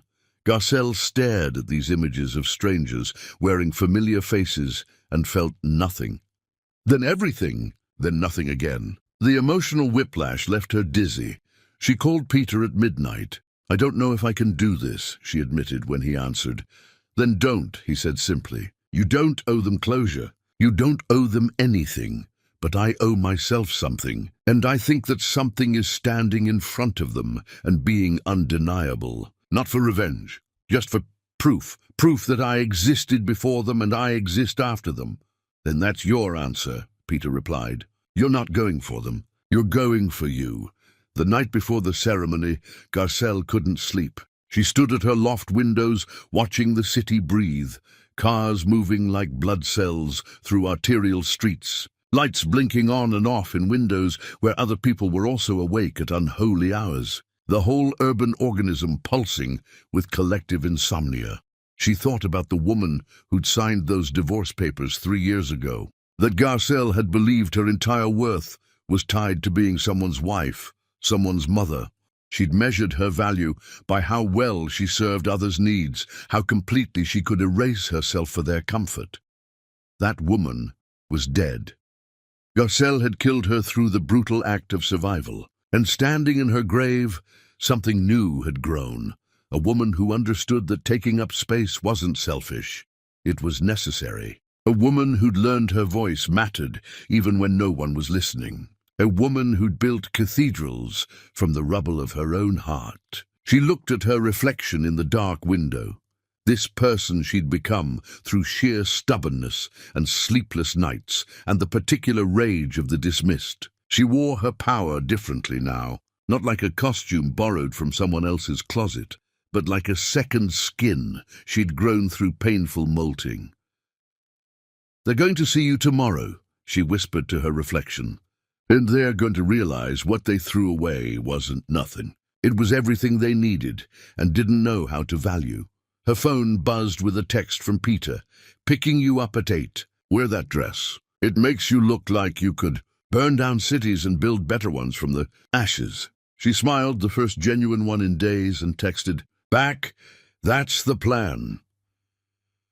Morning arrived with cruel brightness. Garcelle showered for 40 minutes, letting hot water pound against her shoulders like absolution. She dried her hair until it fell in waves that looked effortless but required effort. She did her makeup with the precision of war paint, subtle enough to look natural, strong enough to survive whatever tears might come. The midnight blue dress fit perfectly because she'd sewn it for this specific moment. It celebrated her body instead of apologizing for it, made her look powerful without trying, elegant without permission.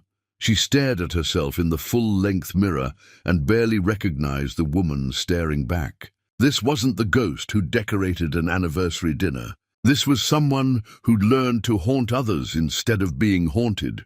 Peter arrived exactly at 8, wearing a suit that cost more than reasonable, but looked like it had been designed specifically for his body. He took one look at Garcelle and smiled. "You look like you're about to rewrite history," he observed. "Just correcting the record," she replied. They drove toward the university in comfortable silence, Peter's presence solid and steadying. The city moved past the car windows, ordinary people living ordinary lives, unaware that someone among them was driving toward confrontation, dressed in silk and determination. "You don't have to give them anything," Peter said as they neared the campus. "Not forgiveness, not closure, not explanations. You can just exist powerfully and let that be enough." "I know," Garcelle replied, "but I want to say what they never let me say 3 years ago. I want to speak the words that got swallowed by shock and humiliation. Even if it changes nothing, I need to name what they did." "Then name it," Peter said. "Burn it down with truth." The university campus looked like money and privilege, manicured lawns, historic buildings, students who'd never had to wonder if they mattered. Garcelle had attended here briefly, decades ago, before Denzel convinced her that being his wife was more important than some education that would just gather dust. Now she returned as someone those students would learn about in entrepreneurship classes. The irony tasted bittersweet. The auditorium loomed ahead, all glass and modern architecture, built to impress donors and intimidate the merely mortal. Garcelle's heart hammered against her ribs, but her hands stayed steady. "Ready?" Peter asked. "No," Garcelle admitted, "but I'm doing it anyway." They walked toward the auditorium doors, toward the ceremony where her past and present would collide in front of hundreds of witnesses. Garcelle wore her armor of silk and certainty, carrying the weight of everything she'd survived and everything she'd become. Behind them, the city continued its endless motion. Ahead, the auditorium waited with its secrets and ceremonies. And inside Garcelle Megan's chest, her rebuilt heart beat steady, no longer afraid of breaking, because it had already shattered and reassembled itself into something stronger than original. Chapter 9. The Woman Who Became Impossible to Ignore. 3 years after signing those divorce papers, Garcelle Megan's name had become synonymous with resurrection itself. The documentary premiered on a streaming platform that reached millions. Phoenix Rising, Women Who Built Empires from Ashes. Garcelle's story anchored the entire film, her face filling screens worldwide as she spoke about survival with the kind of honesty that made comfortable people uncomfortable. The filmmaker had wanted to soften certain truths to make the betrayal more palatable, but Garcelle refused. "Show it raw," she'd insisted during editing. "Show that becoming yourself after erasure isn't beautiful, it's violent. It's bloody. It's waking up every day and choosing not to die when dying would be easier." The documentary won awards. Critics called it unflinching and devastating and necessary viewing. Women watched it alone in their bedrooms and wept for themselves, for their buried dreams, for the versions of themselves they'd sacrificed to keep other people comfortable. Garcelle's inbox flooded with messages from strangers. "You gave me permission to leave. You showed me I could survive. You saved my life." Without knowing I existed, she read every single one. Late at night in her loft, understanding that her story had stopped being just hers, it had become a mirror where other women saw their own reflections and recognized they deserved better than invisible suffering. Fashion institutes began teaching her designs as case studies in disruption. Megan pioneered inclusive fashion, Professors lectured to students who'd grown up in a world where her innovations seemed obvious. She understood that clothes should serve women, not the other way around. Her work appeared in textbooks beside designers who'd attended prestigious schools, who'd come from money and connections. Garcelle, who'd learned to sew in a boarding house room with a salvaged machine, now sat among legends. The irony was delicious. Then came the TED Talk invitation, the kind of platform that transformed people from successful to cultural forces. Garcelle almost declined, uncomfortable with the performative nature of inspiration speeches. But Peter Williams convinced her otherwise. "You think you're just telling your story," he'd said over coffee in her studio. "But every woman watching will see her mother, her sister, herself. You're not performing inspiration. You're giving testimony." So she accepted. The TED stage felt massive and intimate simultaneously, hundreds in the auditorium, millions watching online. Garcelle wore a custom gown she'd designed for this exact moment, deep emerald green that caught the spotlight like captured fire, flowing fabric that moved with her body instead of restricting it. The dress cost more than her first year's rent at the boarding house, a fact she mentioned deliberately in her speech. "I'm wearing a dress that costs more than I used to make in 6 months." She began, her voice carrying across the silent auditorium. "And I designed it myself, in a studio I own, with employees I pay fairly, in an empire I built from absolutely nothing. But before I tell you about success, let me tell you about the violence of being erased by people who claim to love you." She spoke for 18 minutes. Far longer than the typical TED format allowed, but no one stopped her. She told them about the anniversary betrayal, about sleeping in her car, about the boarding house and the salvaged sewing machine, about learning that survival wasn't a destination, but a daily choice to keep breathing, despite the howling void where your identity used to live. "The people who loved me looked at me and decided I was worth nothing." "Ugh," she said, her voice breaking but pushing through. "And I believed them. Not immediately, but slowly, the way you believe anything, repeated often enough. I started seeing myself through their eyes, invisible, burdensome, disposable. And I almost stayed dead in that vision of myself." The audience sat frozen, many crying openly, recognizing something fundamental in her words. "But here's what I learned," Garcelle continued, her voice gaining strength like a storm building. "When someone tells you that you don't matter, they're not making an observation. They're making a choice. They're choosing not to see you. And you can either accept their blindness as truth, or you can become so undeniable that their refusal to see you becomes their failure, not yours." The applause when she finished lasted 4 minutes. Women rushed the stage afterward, waiting hours just to hug her, to whisper thank you like prayer, to show her photographs of their own resurrections.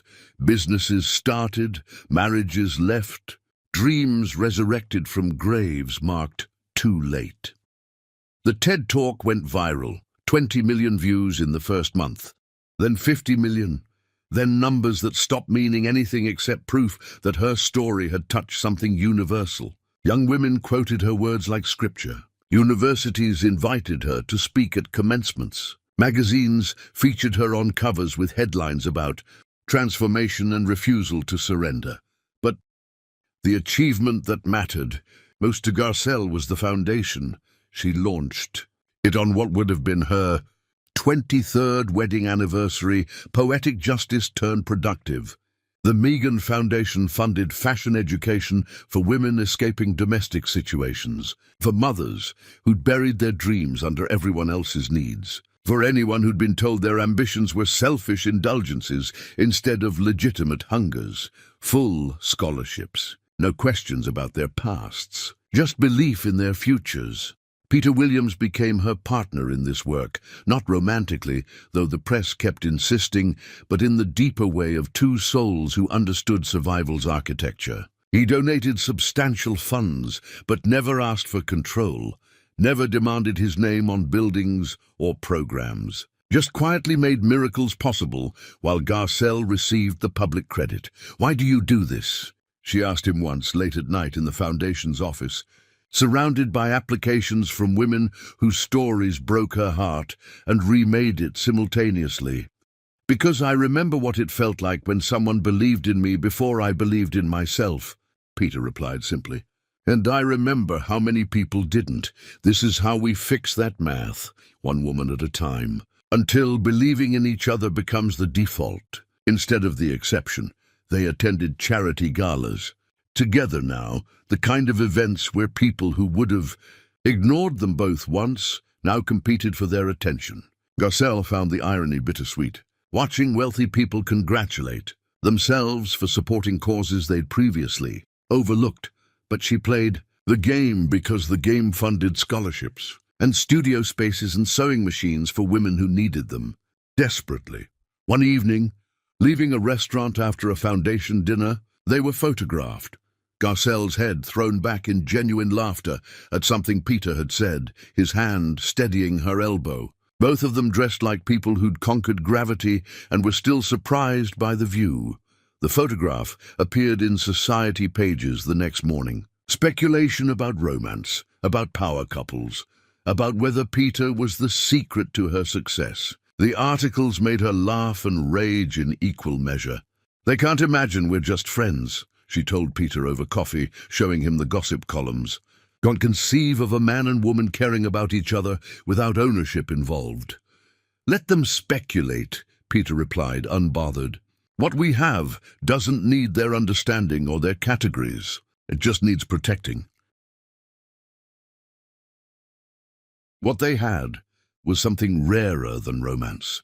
The friendship of two people who'd both survived drowning and learned to breathe underwater. They understood each other's scars without needing them explained. They held space for each other's grief without trying to fix it. They celebrated each other's victories without jealousy or competition. The world could call it whatever made them comfortable. Garcelle and Peter knew the truth. Her private investigator kept sending reports about Denzel and the twins, information she paid for despite not being certain she wanted it. Some gravitational pull kept her checking, kept her monitoring the wreckage of the family that had tried to erase her. The reports painted a picture of consequences playing out in real time. Denzel's life had collapsed completely, legal troubles, financial ruin, professional exile. He'd moved multiple times, each apartment smaller and cheaper than the last, his world shrinking in inverse proportion to Garcelle's expansion. Noah faced serious legal consequences for his role in the embezzlement scheme. The golden boy, who'd told his mother she didn't matter now, spent his days with lawyers trying to negotiate plea deals that might keep him out of federal prison. Nora worked retail, folding clothes for minimum wage, her dreams of dynasty reduced to helping customers find their sizes. She'd applied to work at Megan Originals under a different name, a detail that made Garcelle's chest ache with something between pity and rage. She'd rejected the application without comment. Some distance is needed to stay permanent. Garcelle should have felt vindicated watching their struggles, should have celebrated karma's particular justice. Instead, she felt the vast emptiness of watching strangers suffer in a language she no longer spoke. They'd killed the woman who loved them, and that woman didn't exist anymore to care about their consequences. She designed a collection called After the Apocalypse, garments that celebrated survival without prettifying the scars, asymmetrical hems that honored bodies that had been through wars, colors that shifted depending on light, reflecting how trauma changed you depending on who was looking. Raw edges left deliberately unfinished, refusing the lie that healing meant returning to original condition. The collection sold out within hours of its release. Fashion critics called it her most mature work. Garcelle called it finally admitting that you couldn't resurrect without first acknowledging the death. Her loft apartment had transformed into a gallery of her journey, the first dress she'd ever made framed on the wall. Magazine covers documenting her rise displayed like evidence of impossible survival. Awards she'd won sitting on shelves beside photographs of her team, her students, the women whose lives she'd touched through the foundation. Late at night, She'd stand at her floor-to-ceiling windows overlooking the city, watching lights blink on and off in thousands of windows where other people were also awake, also struggling, also surviving in the particular darkness that comes before dawn. She thought about the woman she'd been 3 years ago, broken, desperate, sleeping in her car and wondering if survival was even worth the effort. She thought about every woman who'd come before her, who'd been erased and hadn't made it back. She thought about every woman still trapped in the particular prison of being told she didn't matter. And she made a promise to all of them. She would keep building, keep creating, keep proving that resurrection was possible even when you'd been buried alive by people who should have protected you.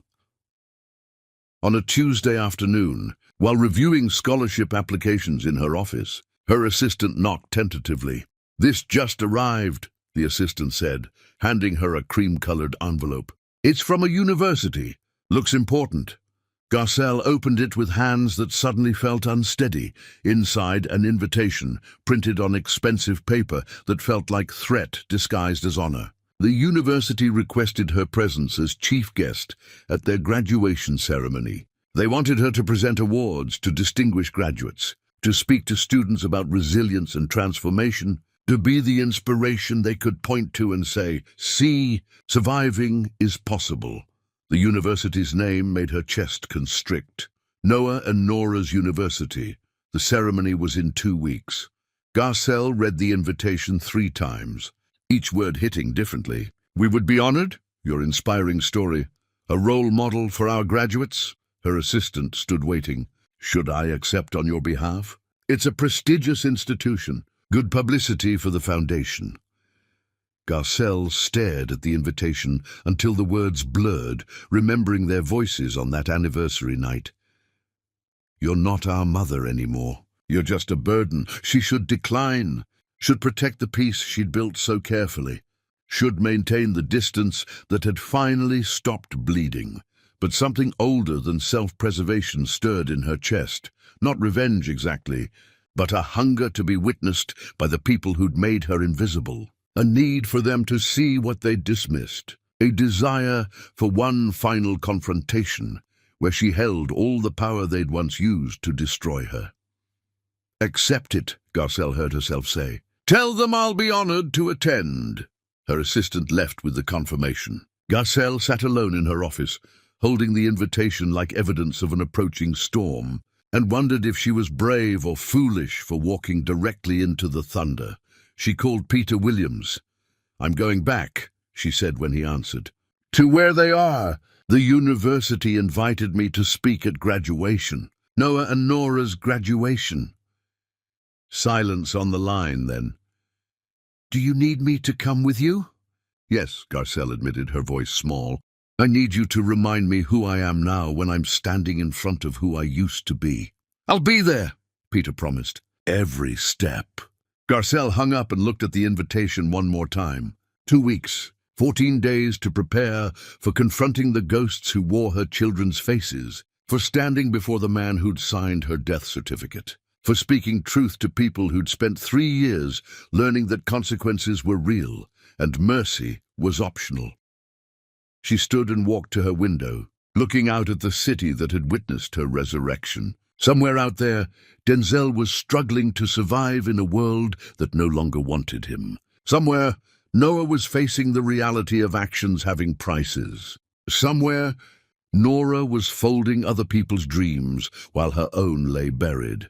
And here in this office, in this empire she'd built with bleeding hands and stubborn refusal to die, Garcelle Megan stood tall, powerful, undeniable. "They're going to see what they threw away," she whispered to her reflection in the glass. "And they're going to realize too late that nothing was actually everything they needed." The city lights blinked like thousands of witnesses, and Garcelle began preparing for the final confrontation, not with revenge in her heart, but with truth, which was infinitely more devastating. Chapter 10. The stage where truth wears a microphone. The auditorium glowed with celebration. Hundreds of families gathered to witness, Futures they believed were guaranteed. Garcelle arrived wearing midnight blue silk with silver threading that caught light like captured starlight, armor disguised as elegance. Peter Williams walked beside her, steady as gravity, his presence the only thing keeping her from turning back. Heads turned when she entered. Whispers cascaded through the crowd. That's Garcelle Megan, the Phoenix designer. Recognition rippled outward like shock waves. Backstage, the dean greeted her with reverent enthusiasm. Your story is so inspiring. Our students need to hear about transforming adversity into success. Garcelle smiled politely, swallowing the truth that transformation was a pretty word for the violence of clawing yourself out of a grave, while the people who buried you wondered why you wouldn't stay dead. The dean explained the ceremony. Garcelle would present awards to two distinguished graduates, Noah Cooper and Nora Cooper, remarkable young people with highest honors. The names hit like bullets. Garcelle's vision tunneled before she forced herself to breathe. Armor now, not wound. Through gaps in the curtain she saw Denzel in the audience, hollowed out, shoulders bent, sitting alone. The man who'd signed her death certificate now looked like he was attending his own funeral. In the graduate section, Noah and Nora sat frozen, their faces draining of color the moment they spotted their mother on stage. The ceremony began. The university president spoke about excellence and bright futures before introducing Garcelle with practiced enthusiasm. Applause crashed like thunder as she walked onto that stage. The spotlight hit her face. Then she could see them all. Hundreds of witnesses about to watch a family's private apocalypse become public testimony. "Thank you," she began, her voice carrying across the silent space. "I'm here to present awards to distinguished graduates. But first, let me talk about what distinguishes us, not our degrees, but our survival." She looked directly at Noah and Nora, sitting rigid in their seats. "I want to speak to the women in this audience, to mothers who buried their dreams so their children could dream bigger, to wives who made themselves small so their husbands could feel large, to every woman told that sacrifice is love and silence is strength." The auditorium held its breath.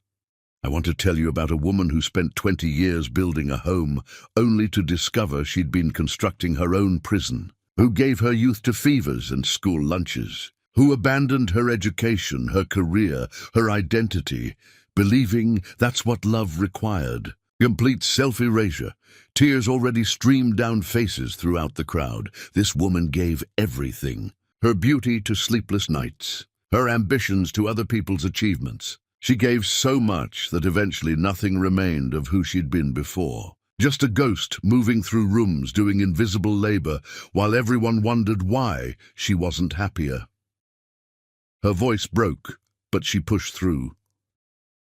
And then, one day, on what should have been a celebration, the people she'd sacrificed everything for looked at her and decided she was worthless. Her own children, the humans she grew inside her body, told her she wasn't their mother anymore, that she was nothing, a burden to be erased. Noah's face was in his hands. Nora sobbed openly. Denzel wept without shame. "I want every mother here to know, your sacrifice was real. Every dream deferred, every ambition buried, every version of yourself you abandoned, it mattered. You mattered. And if the people you sacrifice for can't see that, the failure is theirs, not yours." Garcelle wiped tears from her face, her voice finding steel. "I want every daughter to know, your mothers are human beings. They had dreams before they had you. They had identities beyond servicing your needs. They gave up pieces of themselves to build you. And the cruelest thing you can do is look at that sacrifice and call it nothing." She looked directly at Nora, collapsed forward in her seat. "To sons who think their mother's worth is tied to silent suffering, your mother's love isn't measured by her willingness to disappear. It's measured by the pieces of herself she gave you even when you didn't notice, didn't appreciate, didn't care." The dean looked panicked, but no one moved to stop her. "Now," Garcelle said, voice hardening, "I'm supposed to present awards to Noah Cooper and Nora Cooper. Would they please come to the stage?" The auditorium gasped collectively. Whispers exploded like wildfire as people connected the dots. Noah and Nora climbed the stairs like people walking toward execution. They stood before her, unable to meet her eyes. "Congratulations on your achievements," Garcelle said, holding the certificates. "But standing here, all I can think about is the night you told me I wasn't your mother anymore. 3 years ago, my anniversary, I'd decorated with flowers and candles. I'd written a letter about 20 years of love." Her voice cracked. "And you stood there while your father handed me divorce papers. You watched him erase me from the business I'd helped build. And when I asked why, you told me I was nothing, that I was just this pathetic presence you'd outgrown." Noah tried to speak. "Mom, please." "Don't," Garcelle cut him off. "Don't call me that now when you stripped it from me then. Don't cry when you smiled that night watching me sign away everything." She looked at Nora.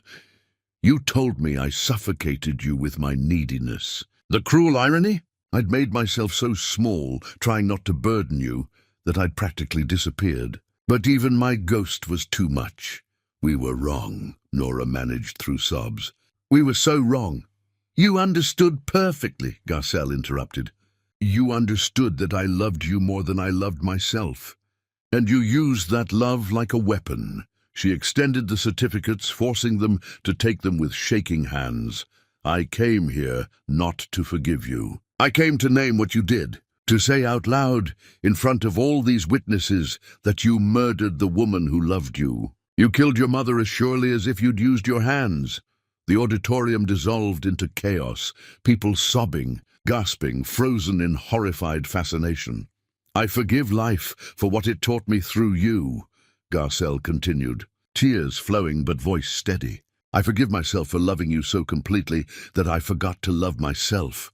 But I will never forgive the betrayal, never forgive being erased by people I would have died for." She set down the microphone. Its feedback screamed briefly through the auditorium like something breaking. "I hope you have good lives," she said quietly to them. "I hope you learn to value people before they're forced to prove their worth through absence."